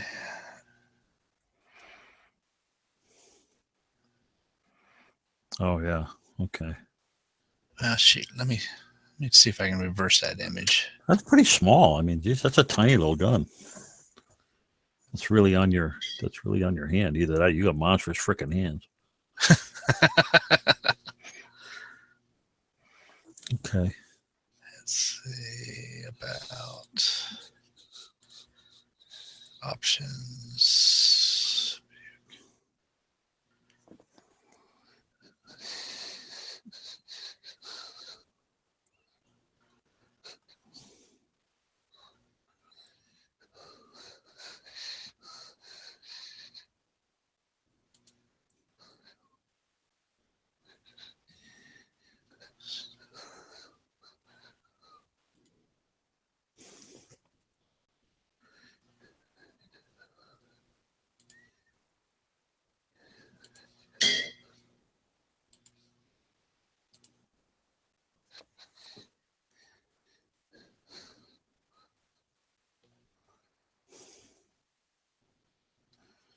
Uh,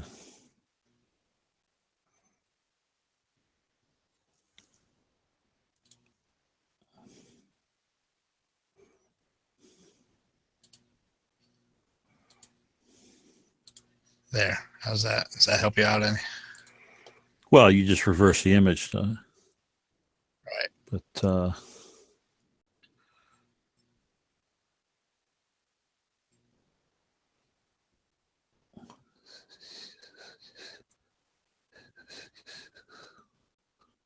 can you focus a little bit on the pin?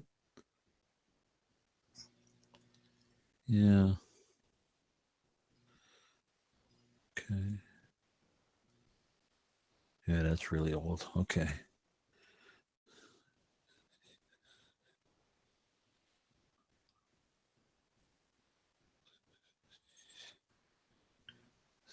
All right, I will keep poking around.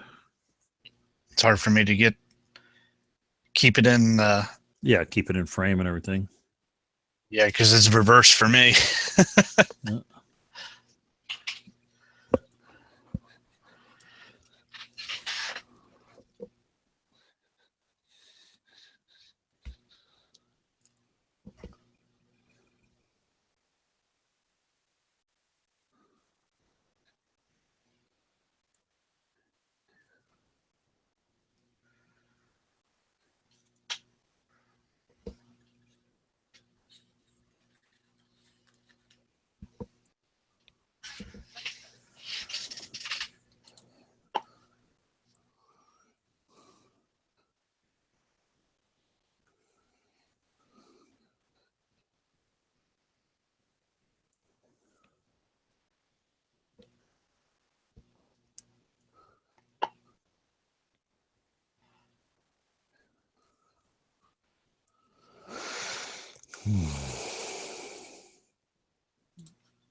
Well, I think you ought to take a picture of it with your like cell phone or something, and then use that software that says go find this picture on the web Yeah. and see if it can find something close to it.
I'll just have to do some major digging here for the next few days.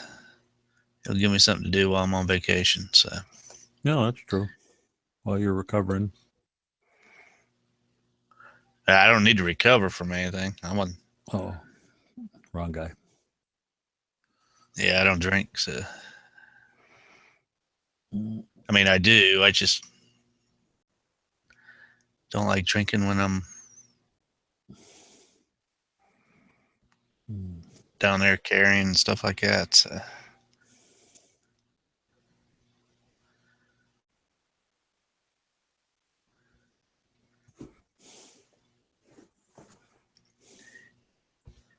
If I'm traveling out of state, I'd rather have my gun on me than have a drink. So, Oh, yeah.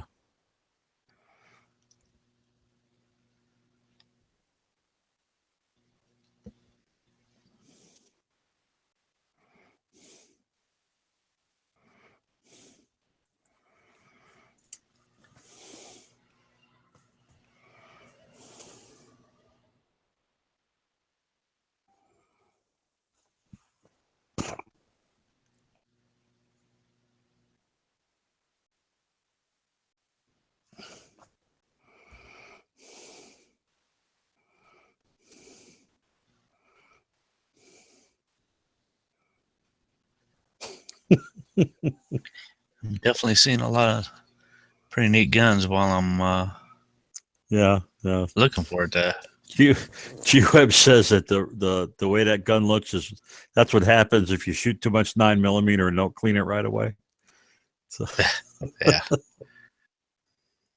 could you hear me at all? No, Alan, we couldn't hear you at all.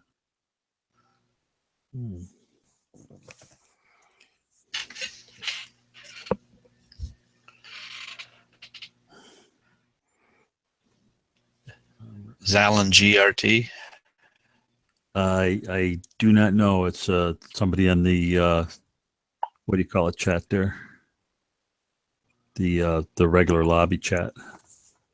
I mean, if that was GRT, he was the one that was playing the radio station. So I mean, we heard him one time. But. Yeah, I don't see him on the. I don't see him in the regular chat. Yep, he says he is GRTRE. Yep.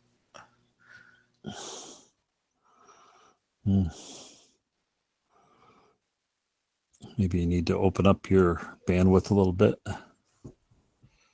Well, if he's on his phone, he doesn't have a option for that. Yeah.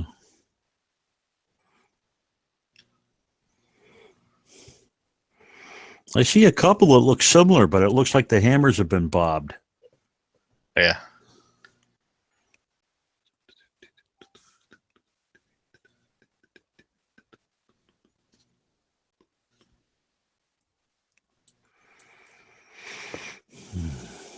So that's what they get for burying the thing in the backyard for so long. You know, makes it hard to find stuff. Yeah, I know.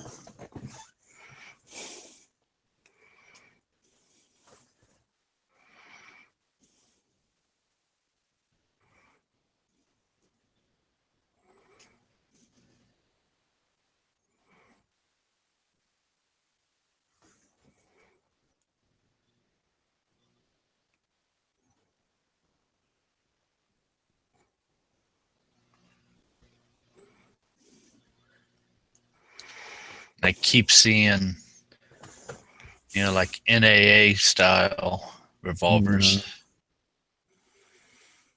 No, what I see is piecework. You know, that these are made by individual custom shops.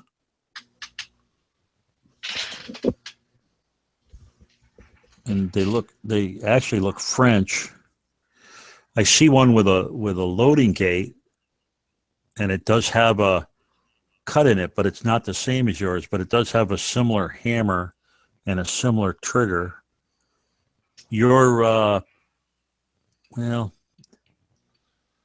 see, that's not,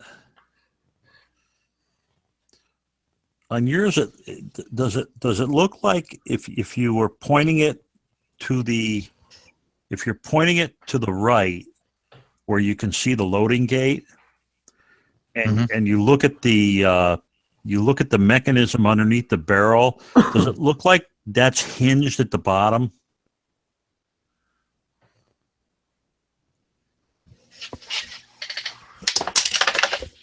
Whoops. About where at? No, yours isn't hinged at the bottom. I can tell from your turn it over the other way.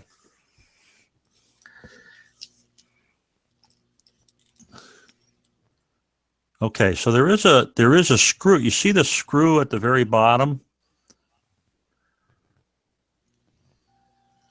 You know, closest to the trigger? This? Yeah.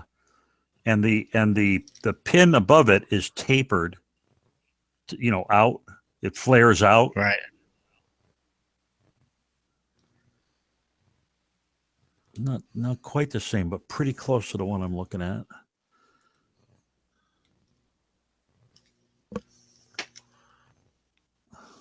All right.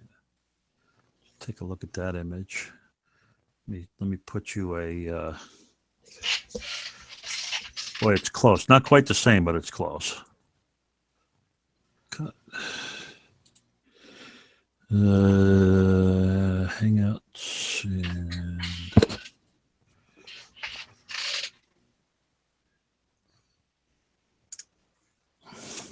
oh, good Lord. It's a freaking URL from hell.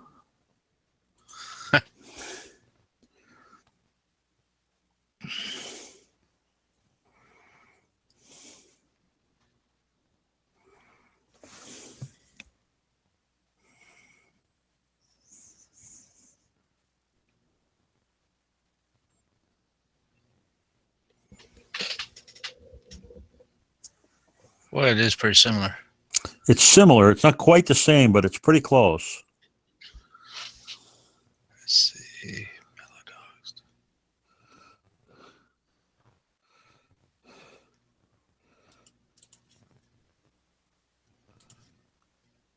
I got one that's actually even closer.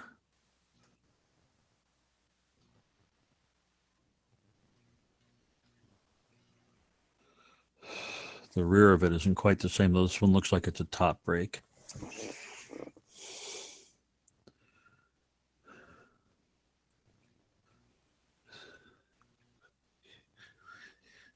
And yours is not a top brake, right? Yeah, I don't see any, Right. I don't see any hinges near the bottom there. Okay. Oh, that's close. All right, we'll keep going then. I don't know. Those two I found, that's the closest I can come so far. Yeah.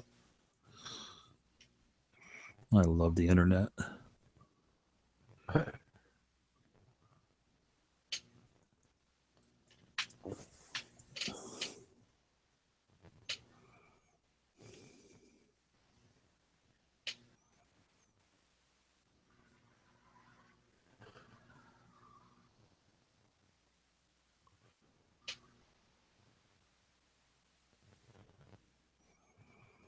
Well, at least I found one with a hammer on it.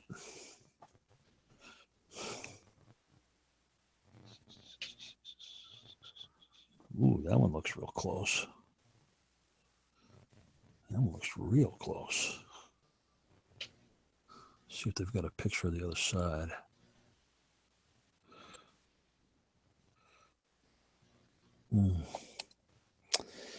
Yeah, I can't tell with this one because it doesn't have a picture of the opposite side of the gun. Let me visit the page and see if that helps.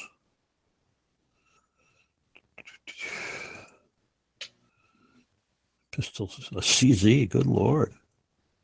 No, that's not it. These guys are idiots.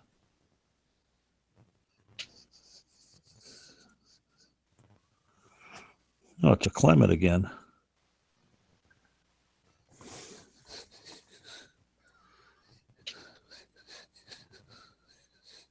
You don't think some of it could be rusted away? I beg your pardon? So some of the details have disappeared? Well, no, yeah, it's not that. It's just that the stuff that you can see, we're trying to match up the stuff we can actually see. So you need to find, you need to find one that actually has like the long groove in it for where you're going to chamber it when you pull the gate down, and does it have a pin? Yeah, like see on this side towards the back of the volume, you see that large groove right under the hammer. That's something you should be able to match up. I mean, you should be able to see that. You see the loading gate right in front of it, so there must be there's a gate there that looks like something that should move.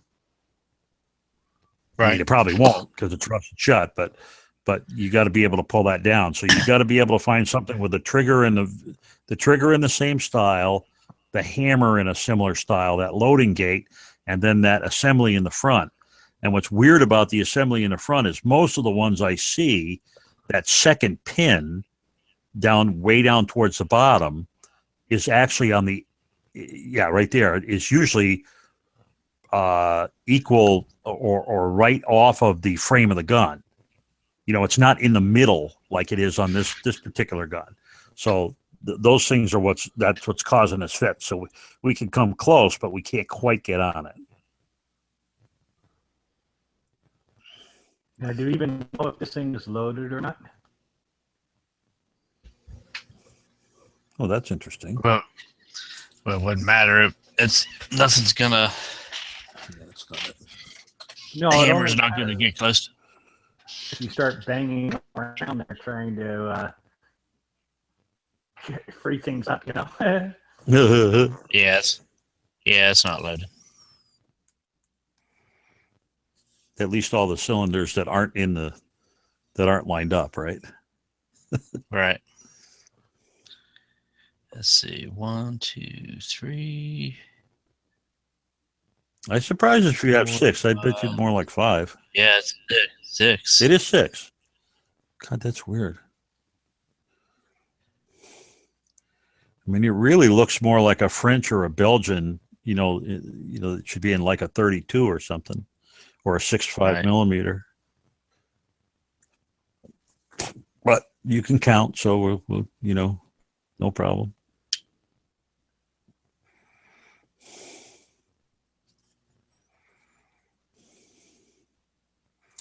Two out of the 3 I've had that come close are both Clement stuff. So I don't know if that's a help or not.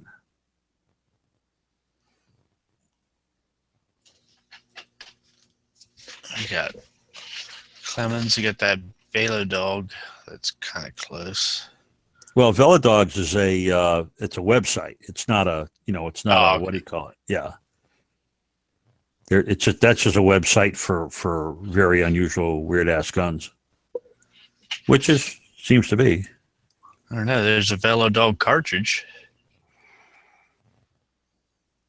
Right, but I see other guns on that website besides Velodog guns. Okay. Yeah, there's all kinds of stuff in there.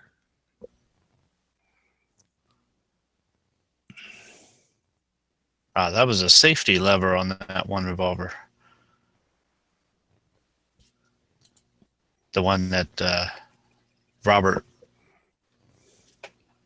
thought it was. Ah.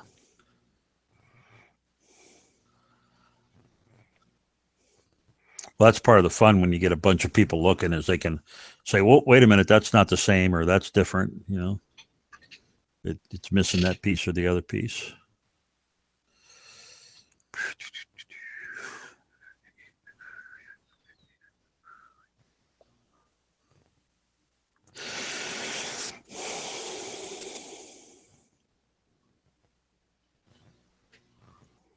Most of the other ones that are close are actually either pin or percussion fired, so that's not it. Yeah, I know.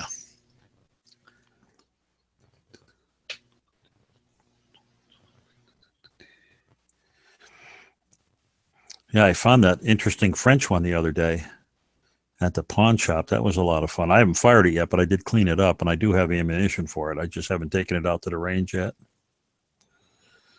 I can't shoot around my house because my neighbors will get a little annoyed.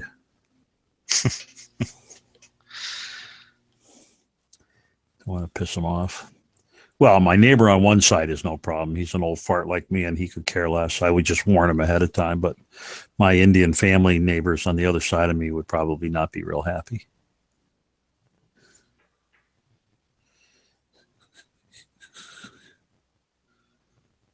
What tribe? I have no idea. I think they're, Pakistani. Ah,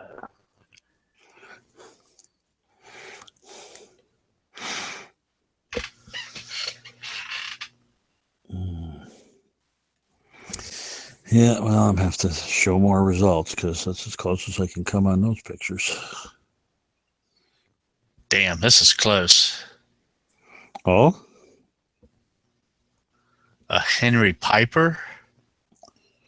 hold on a minute. Can you throw? Did you throw up something in the? Go look it up.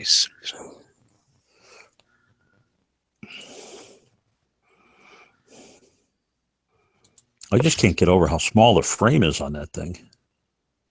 Little tiny deal.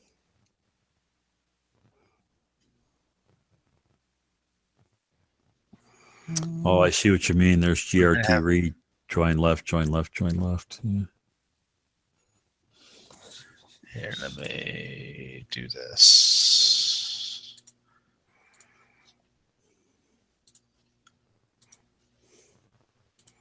they're flipping the screen all over. Hell. That is very close, but it doesn't have that long channel.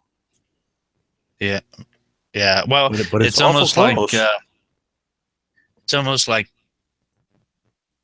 Yeah, like somebody carved it off. Maybe it's a later model. yeah. But 'cause I it's do put- like you know, I do like the way it has the flared pin in the front. Is that screw in the same place? You see the screw that holds? This one. Yeah, right there. Yeah. Do you have Yeah, that? it's in the same spot. And, Yeah. and I like the way it's in the middle. It appears to be in the middle of the frame on the bottom instead of on the edge of the frame. That's pretty close. That damn close. Does yours have the index notches on the cylinder? Yeah, Cool. but like right here, there's like an circle indentation, and this groove only comes back to here. Yeah. Well, that could be a later model It's too. Though. almost See, this one looks like a younger one than you have. Yeah. But it's very similar, and that trigger looks very. Sorry, not trigger. The hammer. If you look the hammer spur looks pretty close too. Yeah, this one's spurred like towards the back. Mine's spurred towards the front. Yeah, it flips up towards it instead of away from it. Yeah. Yeah. So what is that one? That one's a Henry Piper.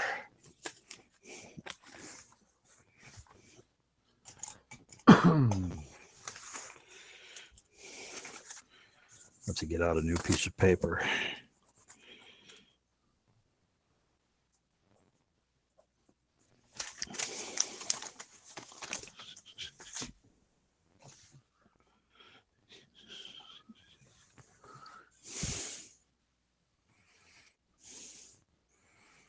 Oh wow, that one's got Velodog right in the stamped right in it. I'll be Yeah. damned.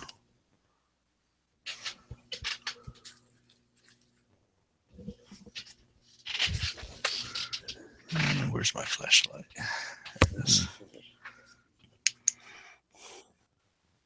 Yeah, I can't see crap.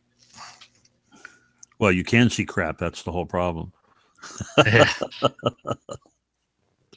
It's too much rust.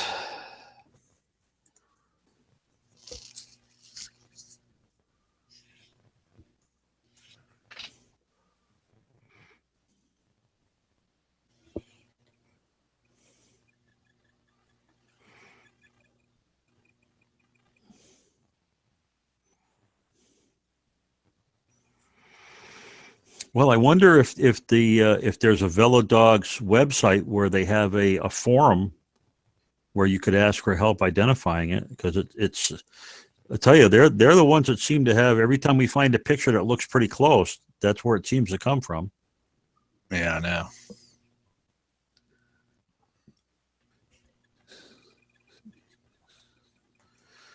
Tell you what we're going to do. I'm going to shut the images off and try something else.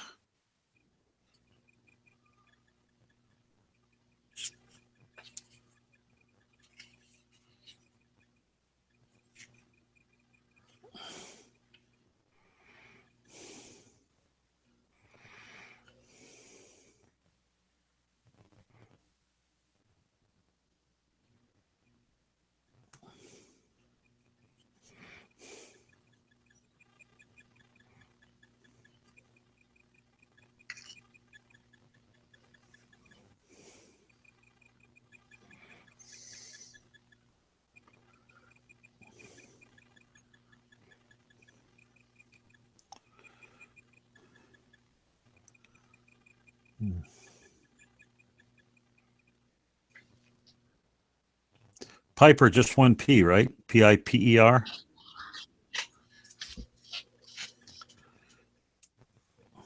Pieper. Oh, I'm sorry. Pieper, French. And Henri, Henri. Yep. Okay, that is Henri.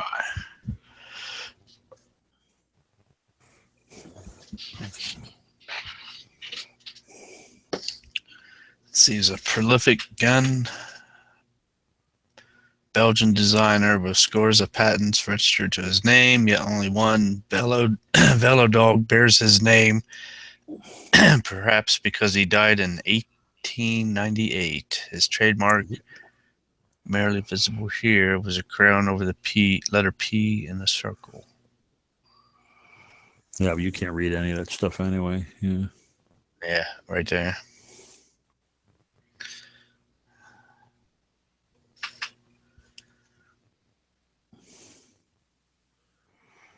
But he used that same flared cylinder pin. So that's pretty cool. And the trigger looks the same with the little curve in it at the bottom, that where the round part is offset towards the hammer. I mean, towards the grips. Yep. I mean, it sounds like you're at least in the right family. Paper. Yeah, that didn't help at all. Piece of shit. I don't need a biography. Yeah, I don't think it's a Glock 19, man. No, I don't think it's the G20 Glock. No. Let me get my my good search engine up here. HTIPIPER.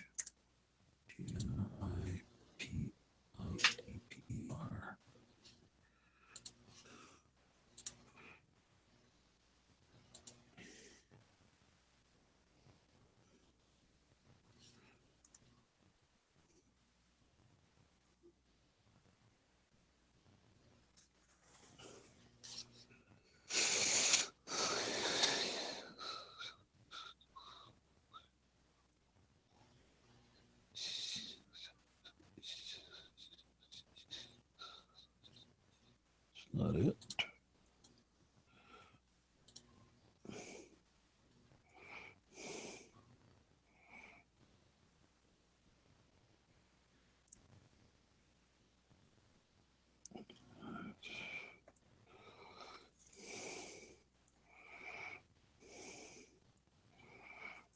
I wonder if Velodog was a class or if it was just a big arms house where a lot of these guys worked.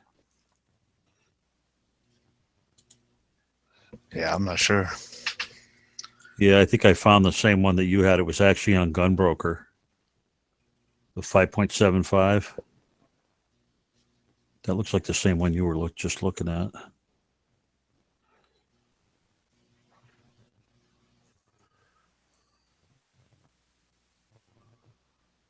Well, I'm still the one I was looking at was actually on the VeloDog website. Oh, they had one that sold on. Is it sold or is it? Yeah, it's sold on Gunbroker. It looks like very similar to the one you're looking at. Almost identical. You guys are lucky you can see all that. I'm sorry. Going to like Gunbroker. I'm visually impaired. So going on Gunbroker is like going into a swimming pool. I just get completely dizzy from that stupid website. Oh. Well, I'm already on the page, so let me. I'll show you the page I'm on. But where you just have to look at the screen sharing here, and you don't have to worry about it. This looks like the one you were looking at, to me anyway.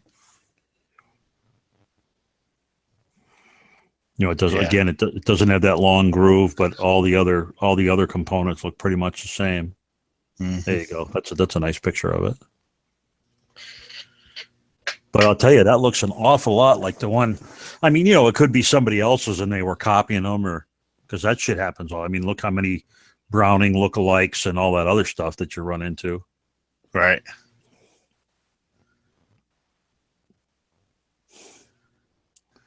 Now this one right here is pretty close, man. 7.5. You said yours was not a 7-shot, so that's probably not it.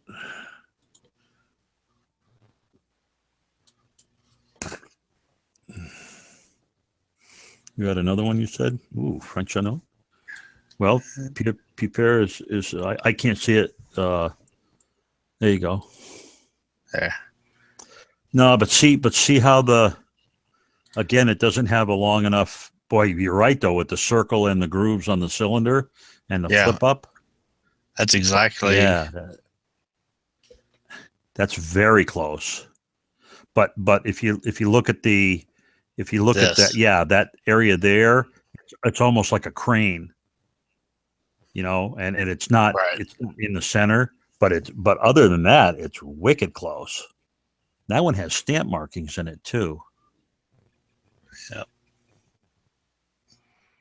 It's almost like a mix between this one and the last one. Yeah.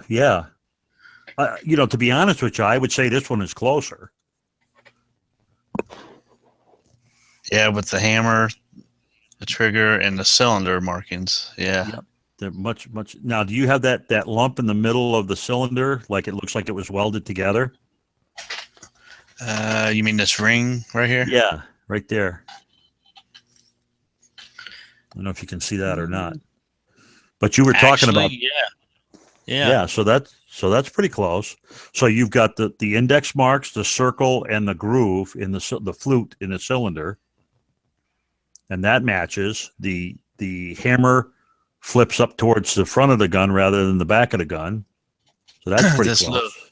The loading gate, how it curves right here. This little that's similar. Yeah, that's wicked close. Deboxte. So they think that. It's too bad you can't read any of the. It looks like all the markings are on that side of the gun. It's too bad you can't read any of them. Yeah, this hammer is almost like a spitting image of it. Excellent. DEBAUXT. Of course, they're not sure whose it is either, right? They just say, "Hey, it's French," but we're not sure. DEBAUXTAY.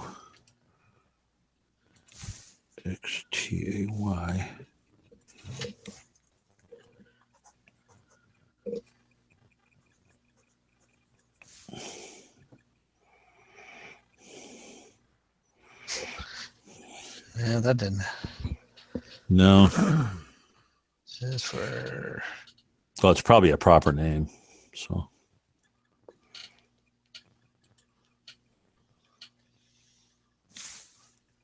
Let's see here.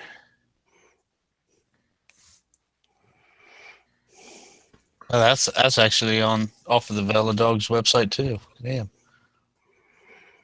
Yeah, they seem to be the midnight place to be. Percent 204.jpg.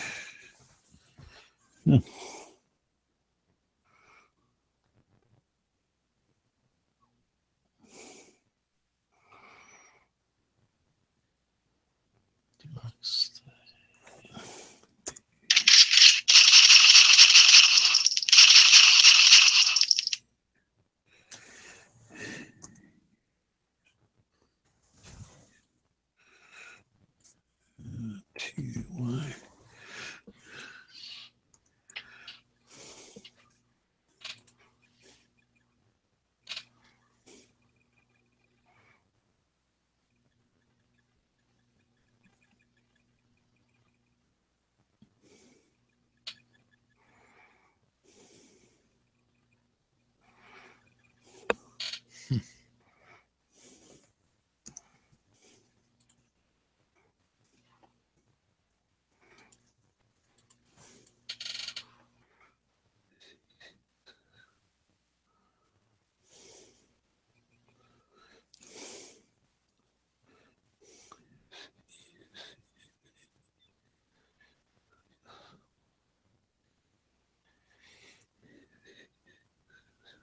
Section 4.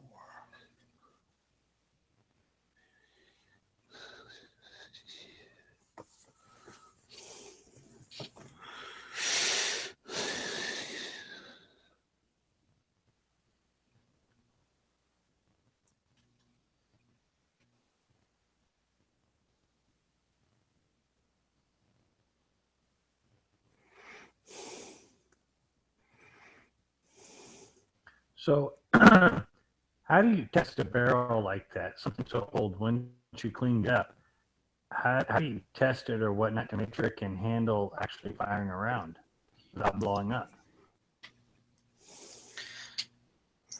I wouldn't even. Yeah, something that Fire old and anything rusted out. out. I wouldn't even come close. Yeah. I didn't understand it. What did you say?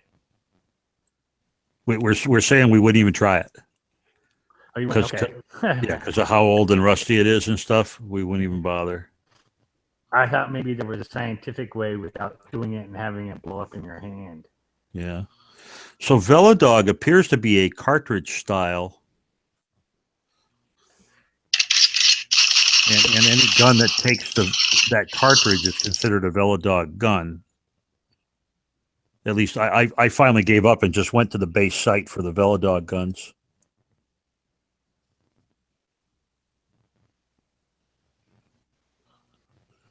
And it's actually it has something to do with bicycles.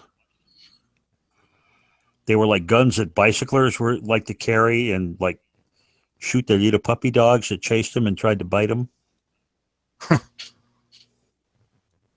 Yeah, I saw where they have like little coin purses that they carried them in. That's cool. That wouldn't be exactly a quick draw trigger, would it? No, you'd still have to fold it out to get it ready to go. I'm just saying, if you're riding a bike and a dog's biting at you, you'd want something that was a little quicker draw, I thought. Well, you'd probably see him ahead of you, listen to him bark at you. My dad used to bring a bottle of bleach back in the old days.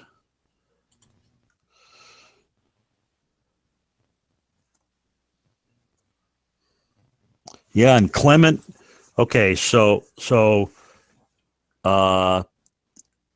he from Belgium, they spelled the Debouxtey differently. It's Right. Debouxthey. Right. So you might want to try that one. Oh, I did. Okay, because I couldn't find it with the one that you had.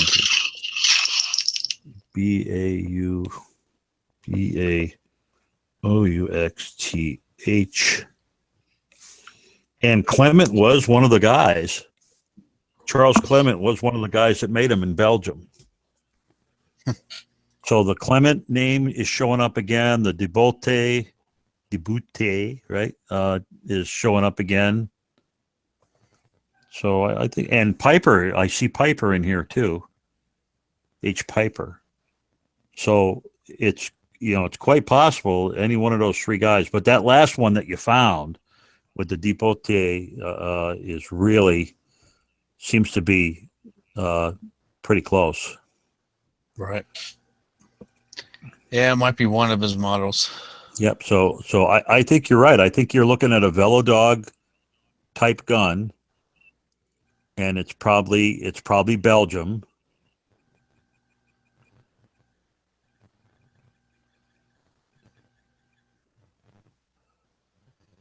Safety was hammer mounted. Yeah, and that's, I don't recall if you had that. Did you have that little flange next to the hammer?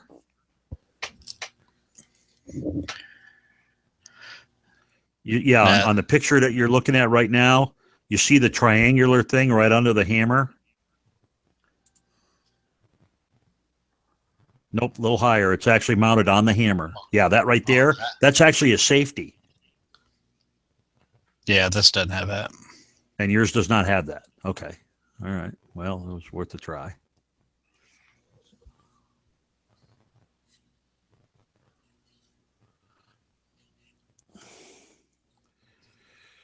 So that was one of the Booth's things that is he used that quite frequently.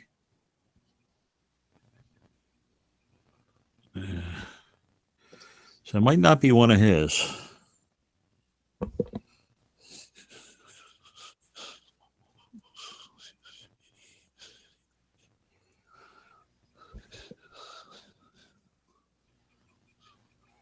Of course, that's not saying it may not have, had one, but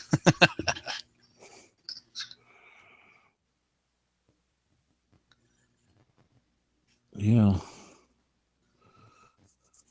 Can you bring up your picture of you need to take a picture of that other one so that you can leave it up, and not have to worry about keep changing your stuff around. No, I mean the one you actually have. oh, okay. But it does have that long cylinder with the grooves in it.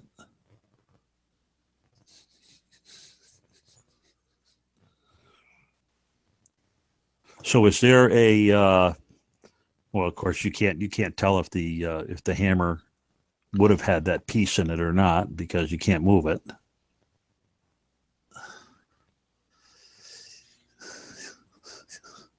And if you did have it, there'd have to be a hole. It's hard to say with the rust and stuff.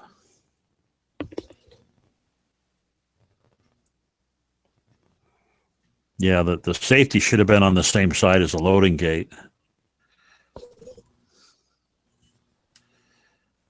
But, he didn't necessarily make them all the same way either, I guess. Yep.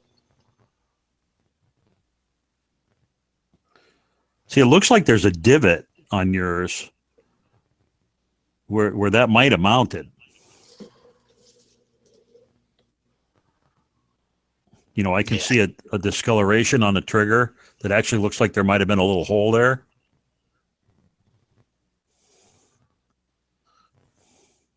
Yeah, I can't tell.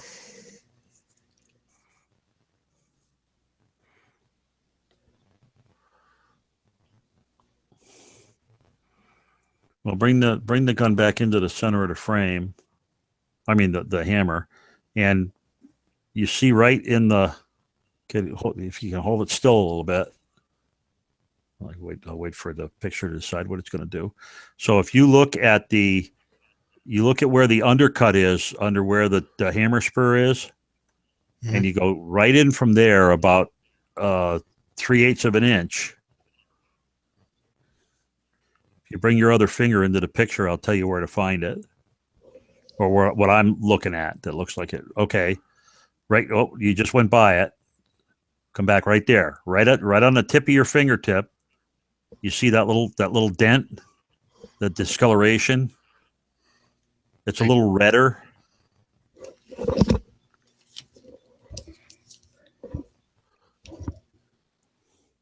Right there? Right there. Yes. That's where I'm wondering if that wouldn't have been where the pin for the to hold the safety in place might have been.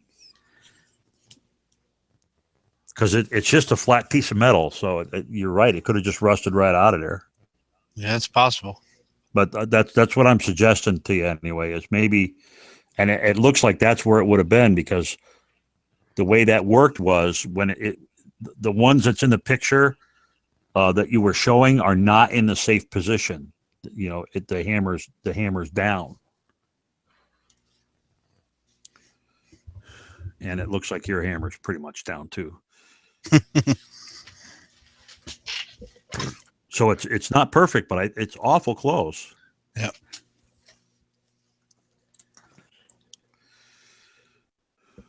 But I think you're very, very close to figuring out what you're looking at. DBOUXTAY. He's got these in order. I should actually, if you go to the velodogs.com main page and you just keep scrolling down, he'll actually start walking through the different manufacturers and tell you what's different about them after you get past like the cartridge cases and all that happy horse shit.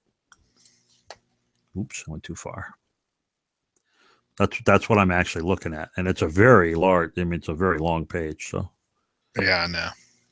But it's all rim-fired ammunition by the looks of it. Wow. Geez, and it was made by everybody. UMC made it. WRA, that's Winchester, right? Remington, UMC. I can't tell who that is. W somebody. Can't read all the case, the head stamps on the cases,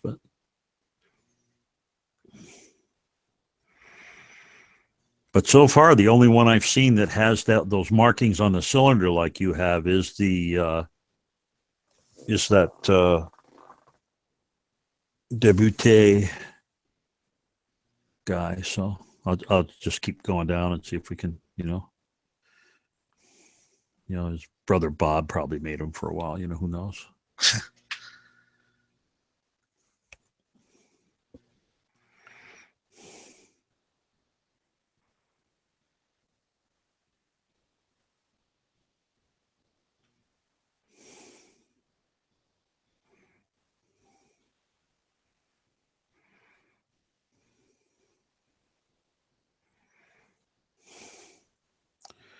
The extraction rod was spring mounted so that it was pulled away from the cylinder.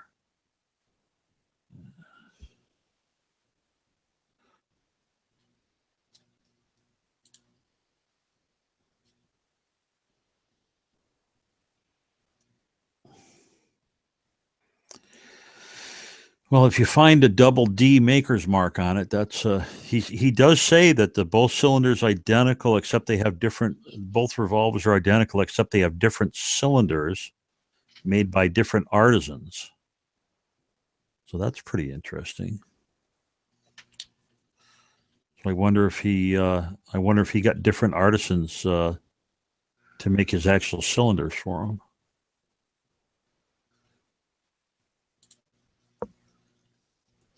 Yeah. No, Clay, I can't remember when the last tetanus shot was. So. Well, don't be trying to lick the rust off the gun. That would be a bad idea. Yeah. Jeez. But the other problem is it looks like he may have outsourced his cylinder manufacturing to somebody else. And obviously, if that guy serviced more than one guy, then you might see that same cylinder profile showing up in multiple places. Wow, that's right. Cool.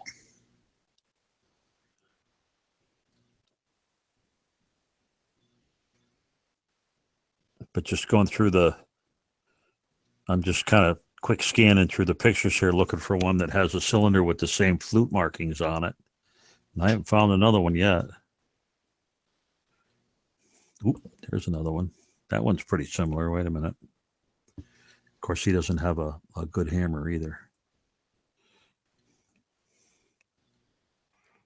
Try that. I got to back up and find out whose guns these are. Oh, God. Legionnaires d'armes à feu. That's a bad one.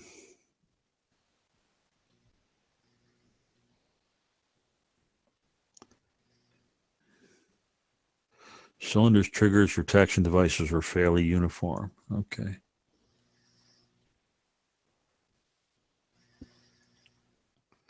But I haven't found one that I found one that has similar cylinder markings, but the none of the other stuff is the same. Oh. I'm not too worried about that.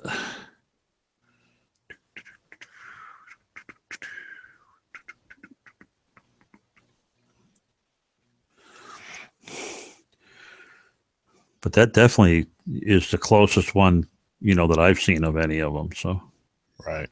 pretty cool. Ed. Here's Mr. Pepe. A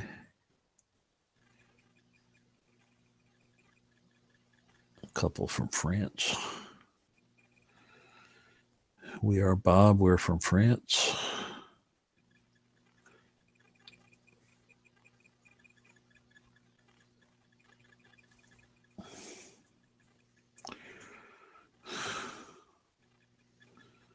Front down.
Boy, everybody made these friggin' things. They had Spanish ones, German ones. Herstal made them. Everybody made them. South America. Yeah. I ain't got that far down yet, but I won't be surprised if I find somebody in Brazil.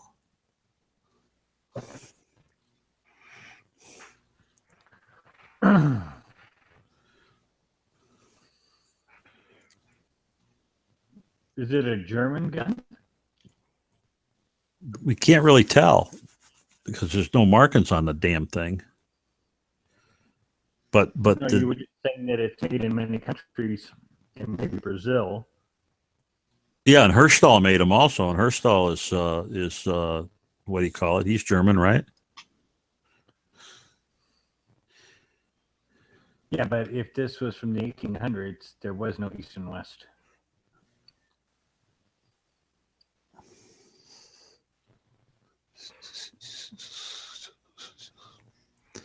No, I think French or Belgium is I think we're closer with that. The one we found that looks the closest appears to be a French design. But I'm fairly comfortable saying, yep, it's a Velodog. Wow, here's one with a Browning in 7.65. Holy shit. It's pretty weird. But it's not, I mean, it doesn't look anything like yours, so. It's more the humpback that has the internal hammer, you know. You can't see it. All right, Great Britain. South America.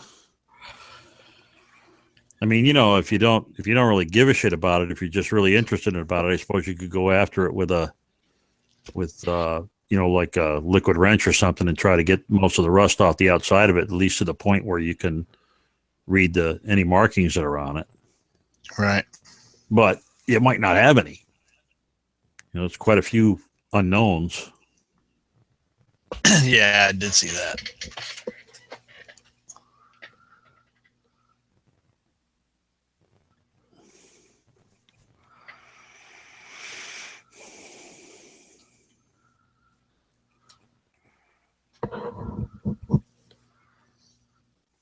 It's cool. They called him the cyclist friend. I fear no tramp.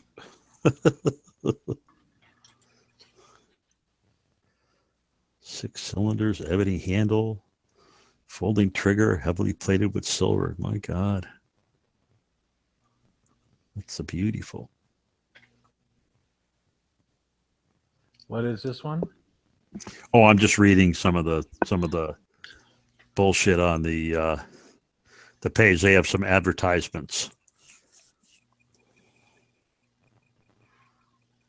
for Velodogs in general. This was this one was made by somebody in New Britain, Newcastle, Staffordshire. So TW Carrier, but it's not. It doesn't look like yours, so I wouldn't worry about it.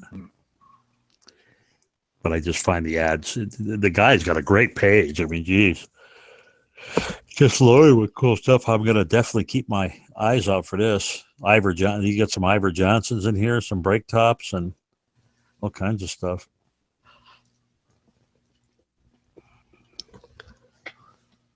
Smith and Wesson. Here's a Smith and Wesson from Springfield, Mass. Safety hammerless revolvers is impossible. Accidental discharge. That's funny.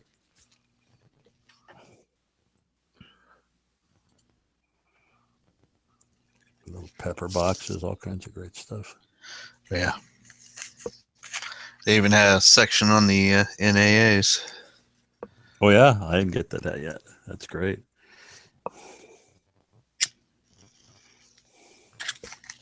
I see the little four-banger Gauloise.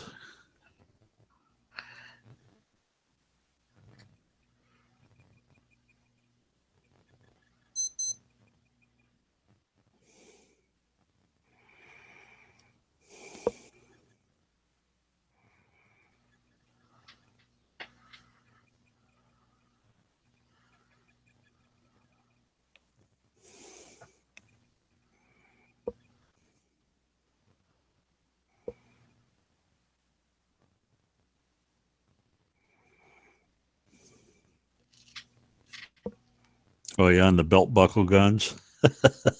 Yeah. That's cute.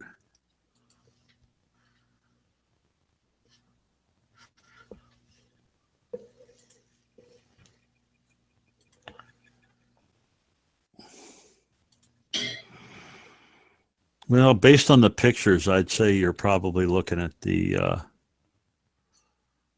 one that you found is probably going to be the closest. Let me see if I can. TEBOUX. TEBOUXTH.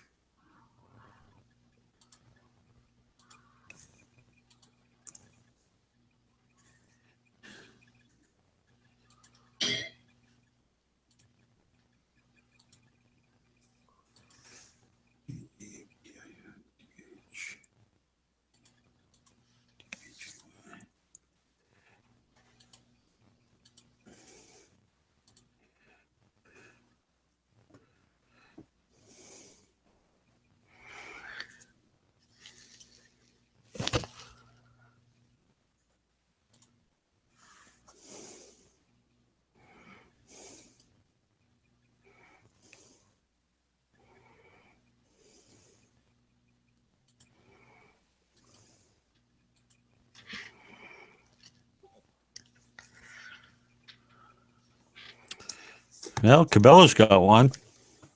I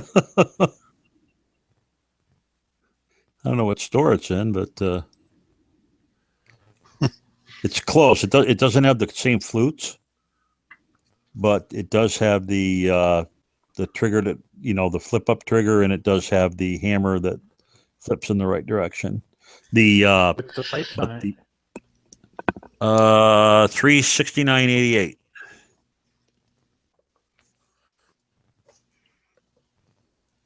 Debute pocket revolver, unknown caliber. In a lot better shape. So in other But words, it's not. Yeah, it's like the one in the other picture, though. It's not exactly like yours. Yeah. So yeah, that wouldn't be worth restoring then. Just keep it as a conversation piece, I guess. Yeah, I would say so. But I might, like I said, if you're just gonna futz with it, I might try hitting it with some Rust-Oleum or something. Not Rust-Oleum. Some like liquid wrench or something to dissolve the rust off it, and see if you can at least get it to the point where you might be able to read some of the markings if it has any. Right.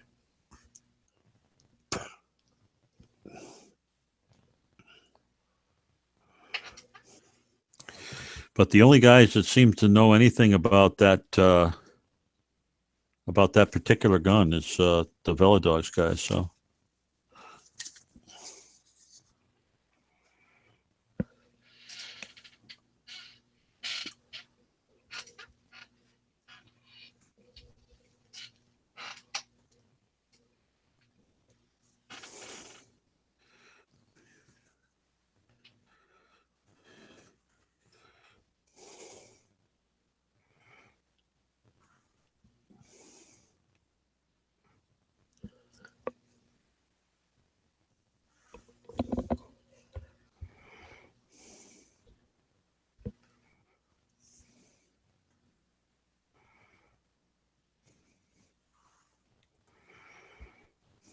Oh, well.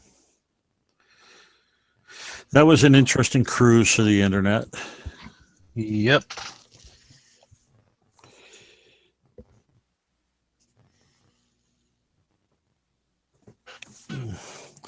Sorry we couldn't do better for you. Oh, that's okay.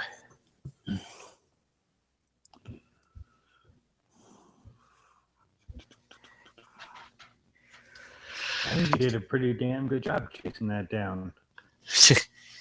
Yeah. Well, I think we've got the right genre anyway. It's probably French or Belgium, and it's probably it is probably a Velodog, and it's probably a DD Duboutet. I mean, it could be a Piper or the other one that Sean, whatever the hell it was. But I think the one that looks closest is the one that he found, the Duboutet. Yeah. So, all good stuff. It's got a lot of similar features on it. Yep. And the only like I said, the only caveat to that is apparently that the cylinders they use different artisans to make the cylinders. So if there were guys in an area and there was a guy making cylinders, he could have made that cylinder for anybody. But the only one I saw with the hammer that flipped back was the one that you had. So that definitely looked the closest. So we shall see. Oh, well. Well, it's 1 a.m. here in Connecticut, so I think I'm going to go to bed. Hey, man. Yeah, Where are it was you nice. at in Connecticut? I'm in Windsor near the airport. I'm like 5 Hartford? minutes from the airport. Anywhere near Hartford? Yeah, I'm 10 minutes from Hartford. Oh, okay. Hartford's kind of like Got a family almost back in the there. middle of the state, or like the upper third, and then I'm almost equidistant between Hartford, Connecticut, and Springfield, Massachusetts. Oh, okay. I got a lot of family back in. My family was originally from Connecticut, Ah, but they're below Hartford, just below Hartford. yeah. So like Cromwell or Newington or one of those places. Yeah. I used to live in Middletown. I lived in Middletown for like 20 years, and that's about 12, 15 miles south of Hartford.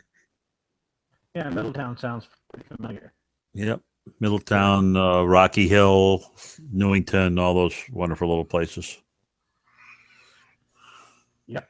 Well, I don't go back there too often. I don't blame you. But I talked. Well, no, it's you know, we have the internet, we have the telephone, you know. Right. So you stay connected. You talk don't to- have to physically be there. Yeah. You can talk to your relatives, you can talk to people and find out what's going on with them and everything, but you know, invading is not necessary. Yep. I'm in Nevada, so for me it's a few thousand. Oh, miles. yeah. Yeah. Yeah. Well, we like Vegas. I'm up in Reno. Ah, the other Vegas.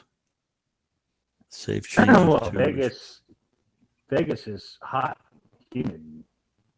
You know, Yeah. we get snow. You know, the snow just melted off here. Ah. But no, anyway, I have a good evening, and it was fun listening to you chase that down. You know.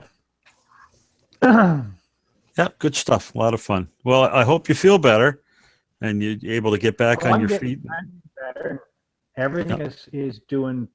You know, I'm walking and doing, so everything is good there. It's just I hadn't for the last 3 or 4 months I hadn't got on to chat at all. Oh. And it's always interesting to hear what's going on with things. Yeah, and I'm a relative newbie, so you wouldn't have heard of me before. So No, I I just- was.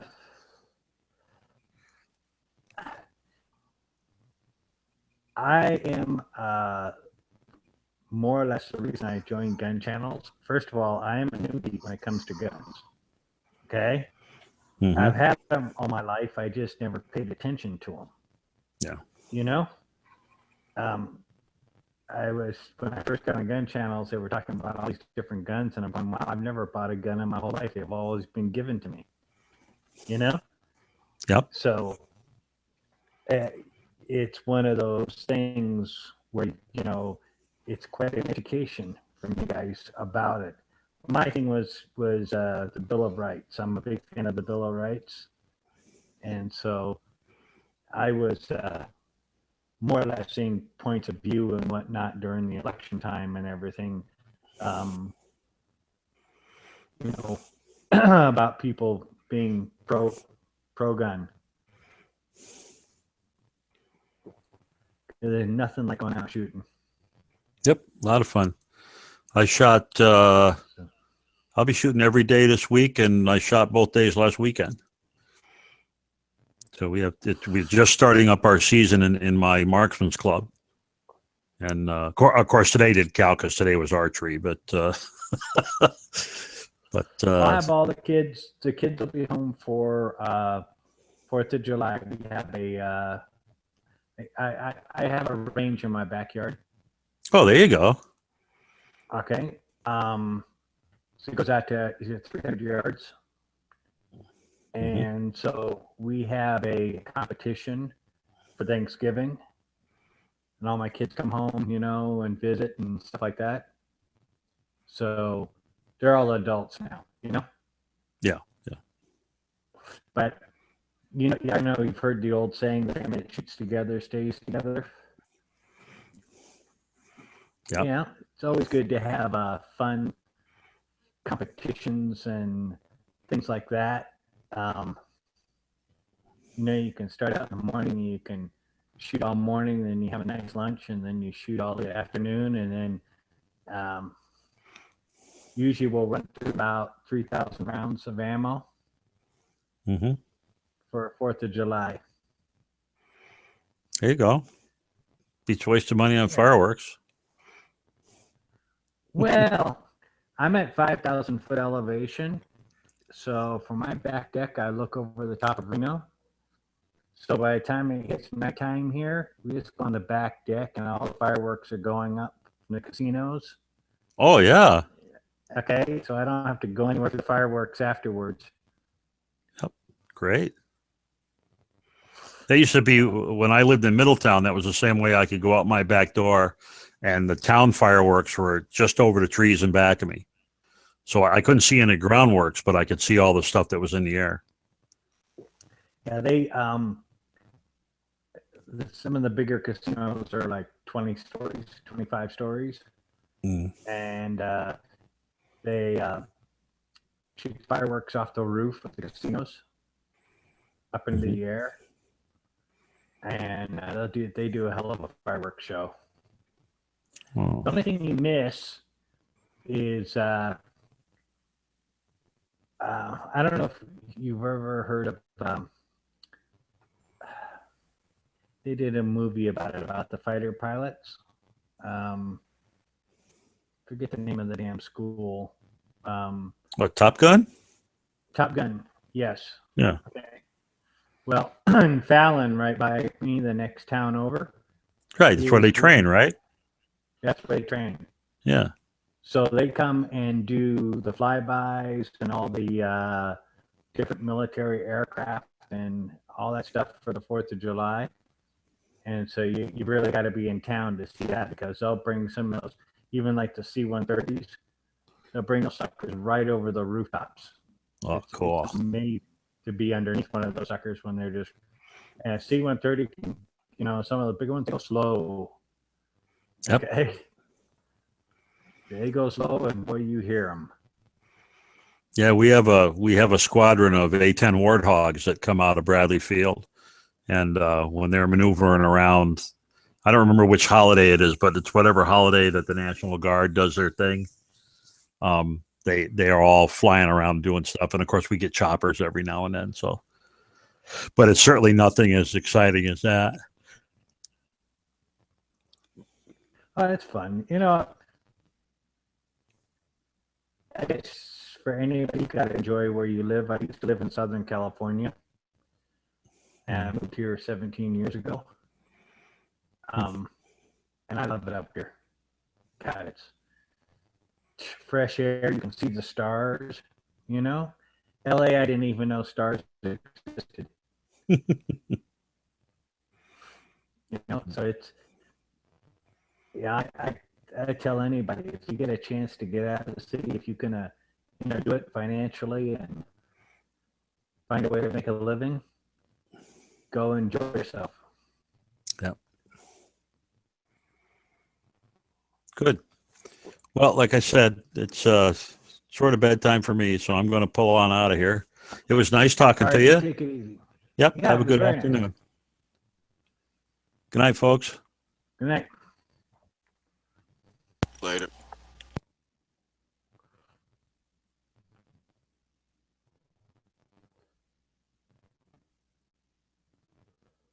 So did everybody else go to bed too? Who's hosting? Smaggy? Yeah, Smaggy's hosting.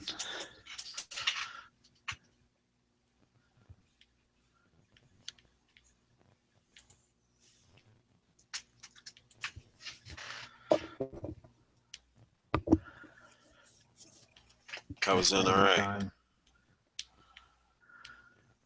Yeah, it's pretty fun. Yeah. Did you see Tori? Actually, yeah, and we talked to her. Well, at least me and Ballistic did. When me and Ballistic were together at the time when we stopped talking to her. Gave her some of the new patches. Sweet.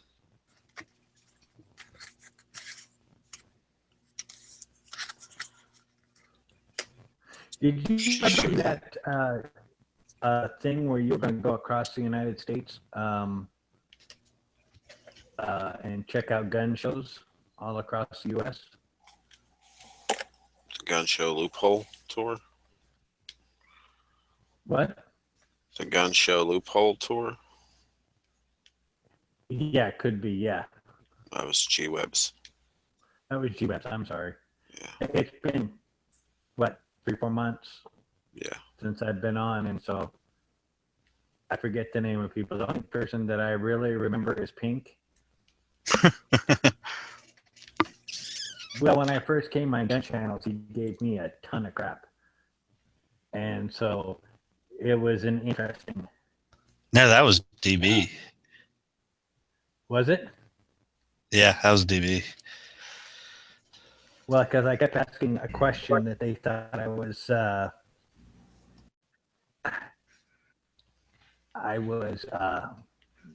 mole of some sort.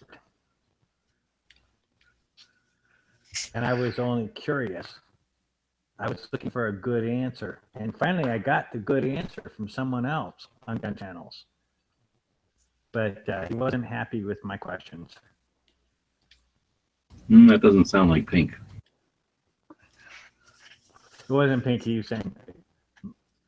I think it might have been G-Web. Yeah, that sounds like me.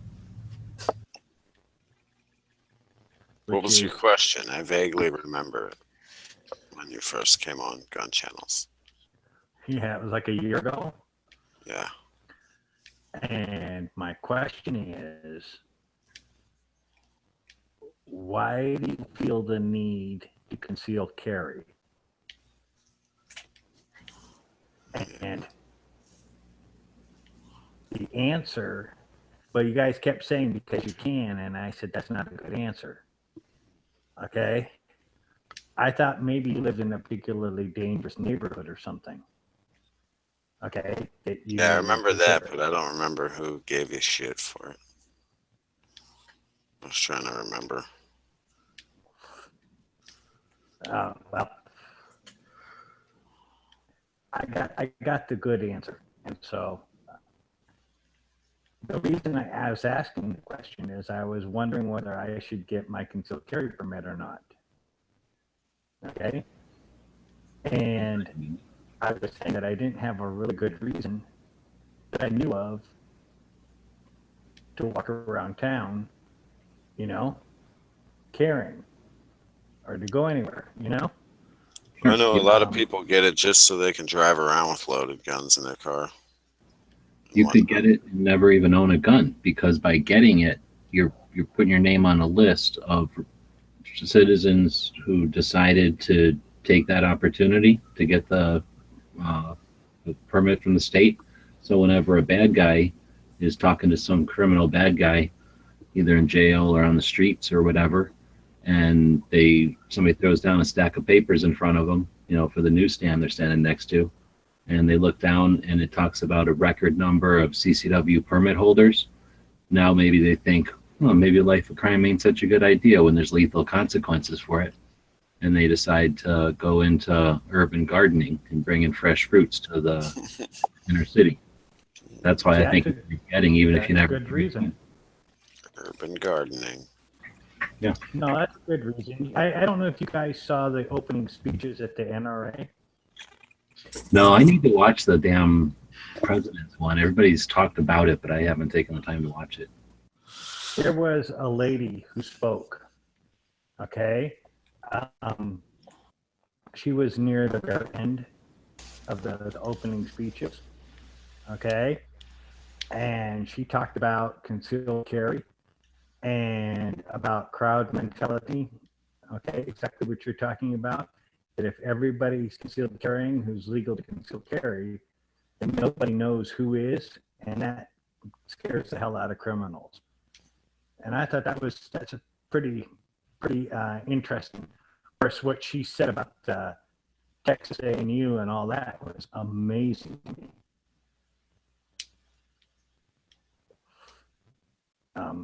So I thought it was an outrageously good speech. I passed it on to everybody that I knew.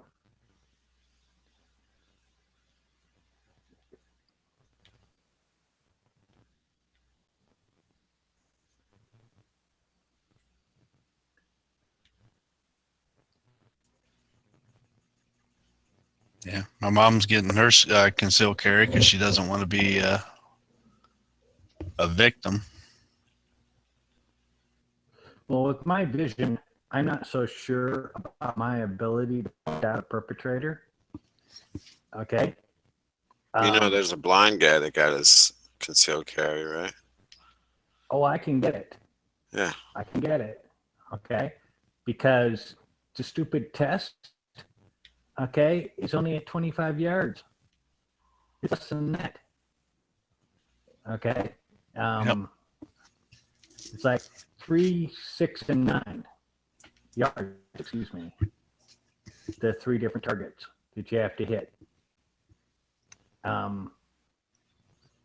Which is not too difficult, and they don't require what you need to do that, you know? Yeah, So it's not a marksmanship test at all, really. It's just supposed to be a familiarization type of thing to show that you understand its use. Right. So that is something that maybe this summer or before winter I may do. It's something I'll do with my wife because it would be fun to do.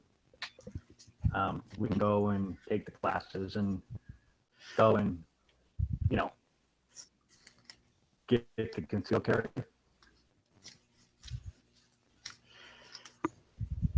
Just because I think, you know, if you're going to do it, you might as well do it with somebody, you know?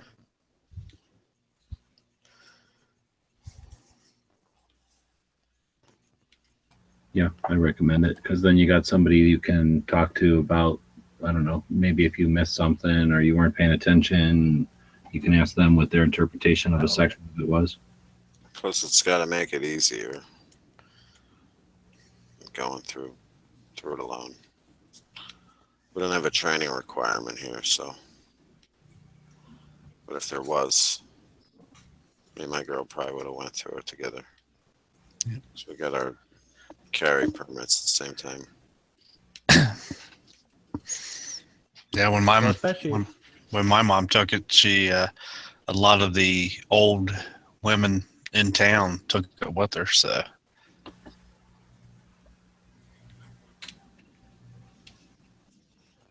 Well, the class that you take here, I guess you get it in 17 states. But if the NRA, Trump said that if Congress passes a national reciprocity bill, that he'll sign it. And so that's almost worth getting a concealed carry for.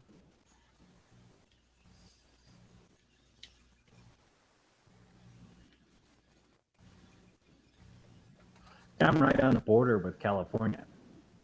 I feel like if they pass a national reciprocity so that everybody is forced to recognize everybody else's permits, since I have more than one permit, I should be able to carry like that many more guns all the time. Like I should get at least a couple of guns per permit, right?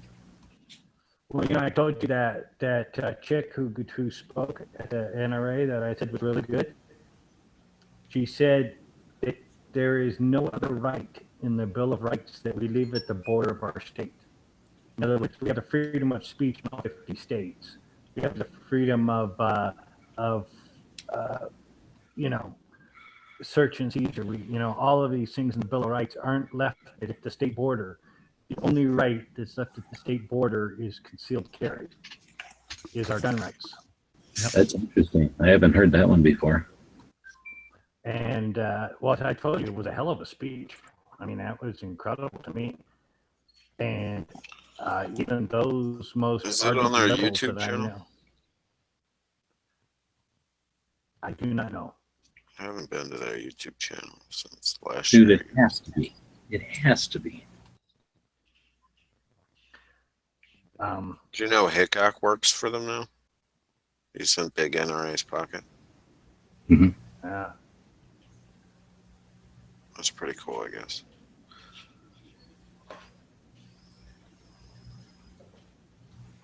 But like I said, right on the border with California, and sometimes we go in the mountains, the Sierra Mountains. So you're crossing over the border. And I've always been worried that if I'm carrying in Nevada, which is open carry state, and I'm up in the mountains carrying, because there are animals, serious animals, and all of a sudden some cop decides to make a point of it. I've crossed the border. You know? I mean, that's a stupid way to get a felony. Whose speech you talking about? Antonia Okafor? Okafor? Okafor? No, she's a black lady. The what? She's a black lady. Yeah. She's Smeggy dropped out. He left us hanging. Oh man. Fucking Smeggy. Yeah, they're all up. oh good. That chick has a YouTube channel. Hmm. And Yeah, she teaches women to shoot I think she has a YouTube channel. and stuff like that she talked about in her speech. There, he's back. Fucking Smeggy. He's back. He's back. Stressing us all out like that. I think you're talking about Antonia Okafor. Okafor. Yeah, that's it. She's hot. I Oh, see yeah. her. She ain't around. That's all that matters, really. If she gave a good speech, that's like a plus. Well, overall, I was amazed at the number of governors that were there. No, he's dicking with us. We're being dicked with.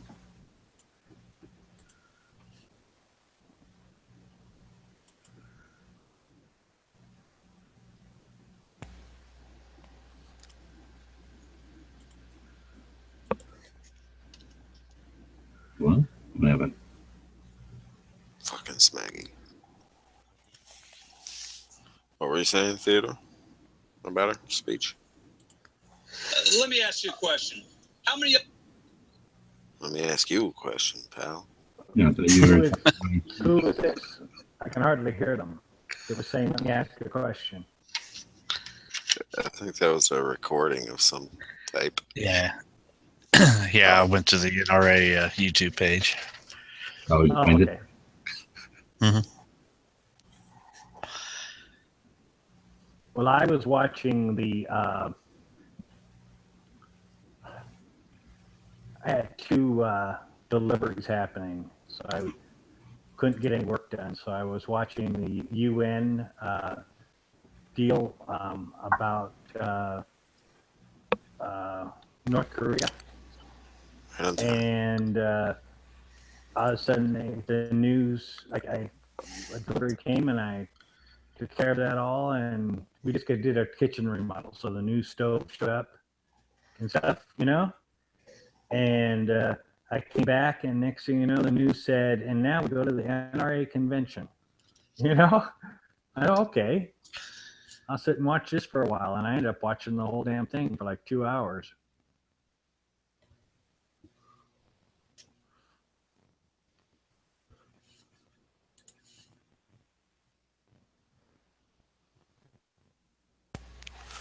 Yeah, I forgot. They were probably streaming live. I forgot to even check it this year.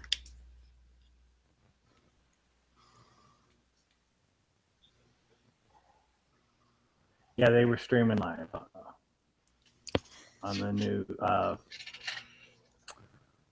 It's this news channel on the internet.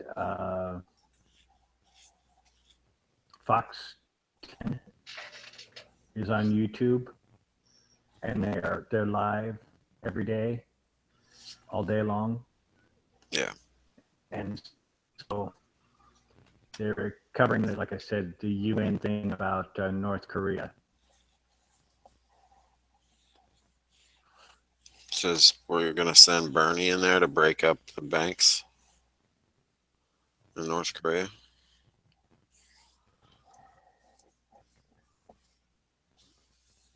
I heard there's going to be an influx of North Korean refugees headed into China. The Chinese just put 10,000 troops there. I don't think so. Well, that's to fight them off, because they're going to be like cannibalistic zombie North Koreans. Now, is it going to be World War Z zombies, or is it going to be like Walking Dead zombies? A mix of both. I was going to say, if it's World War Z zombies, they'll be overrun in no time. Not like a mix of both in one, but like a salt and peppering of both types. Well, what I'm amazed at is the news people that have no concept. It's like they've never traveled in their life. Okay? They have no concept of Asian mentality. The other day, a couple of days ago, Trump absolutely insulted the ever-living crap out of Kim Jong-il. Okay? And Yeah. by saying, you know, I understand you had to take over from your father, and, you know, your father dying is a horrible thing, and you had, you know, well, in the Asian mentality, that's an insult. Okay? And the news was sitting there going, what's Trump trying to be peaceful and care about this guy? What's wrong with him? I'm like, you have no idea in Asian mentality what that really means.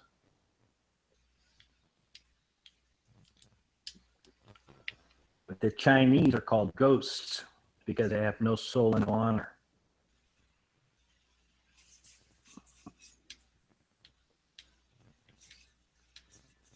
Is that what Kim Jong-un says? We have somebody who just joined us down here. Is that Al or AI? Hey, y'all hear me all right? Buddy Al. Yep. It is Al. A little better. Hey, can you hear me? There we I go. hadn't been on in a while. I wasn't sure my setup was still. Yeah. I just wanted to give an answer. I heard you ask the question about why would anyone conceal carry? Yeah.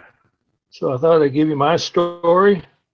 Okay. I've only been carrying, I don't know, 6-9 months, something like that. I forget, maybe a year.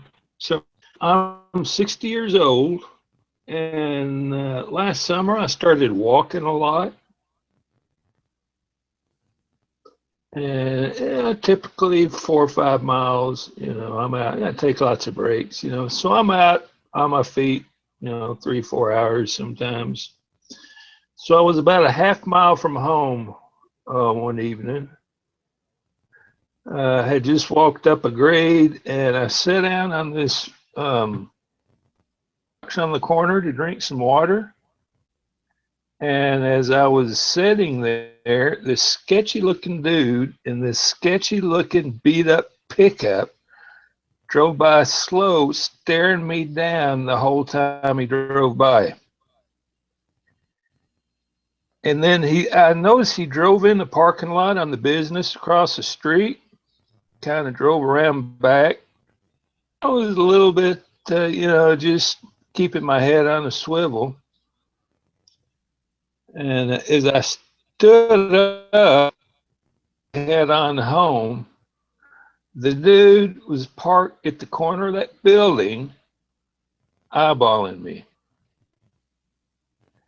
And so I already had my license at the time. I just hadn't started carrying yet. And so that's when I made the decision that if I walk, I carry. And so there you go. Now, see, that is an excellent and good reason and good story as to why you should, you know, conceal carry. If you for any reason feel that you're in fear for your life, okay, you shouldn't live that way. You should do whatever it takes to make sure you feel secure. It's not so much that I fear for my life. It's that in that instant, in that particular moment, I feared for my life. Right. And so, you know, I mean, I already had the holster, the license, the whole 9 yards. I carry any yet. And so now I just about everywhere I go, I carry. And sometimes I open carry, sometimes I just flop my shirt tail over the holster. It kind of depends on where I'm going. It gives you, and other people that carry might tell you this, it gives you a certain, it's sort of a confidence boost. it makes you a little more relaxed when you're out and about. Is the only way I can describe it. But like again, Right. again, like I said, I'm like 60 years old. I'm not in shape. Hadn't been in a fight since I was like 20. So Gives you a degree of security. it does, but like I said, it's a little bit of a confidence boost. I feel like I carry myself a little more confidently when I walk. So, I mean, my head's still on a swivel and all that, but, and I've gotten used to it, going in convenience stores with a sidearm and all that stuff. It takes a little bit of getting used to, but yeah, I absolutely will not walk without carrying now.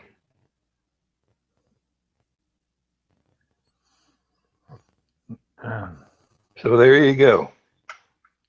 I don't know if you guys remember that crazy guy, his name, Pierce Morgan. He was on CNBC, and he kept asking the question of why does anybody need? Well, his big thing was against ARs. Why does anybody need an AR? And everybody gave a lot of answers, but the answer that was, to me, the best answer, okay, was if I feel more safe and secure, then that is good for my mental health.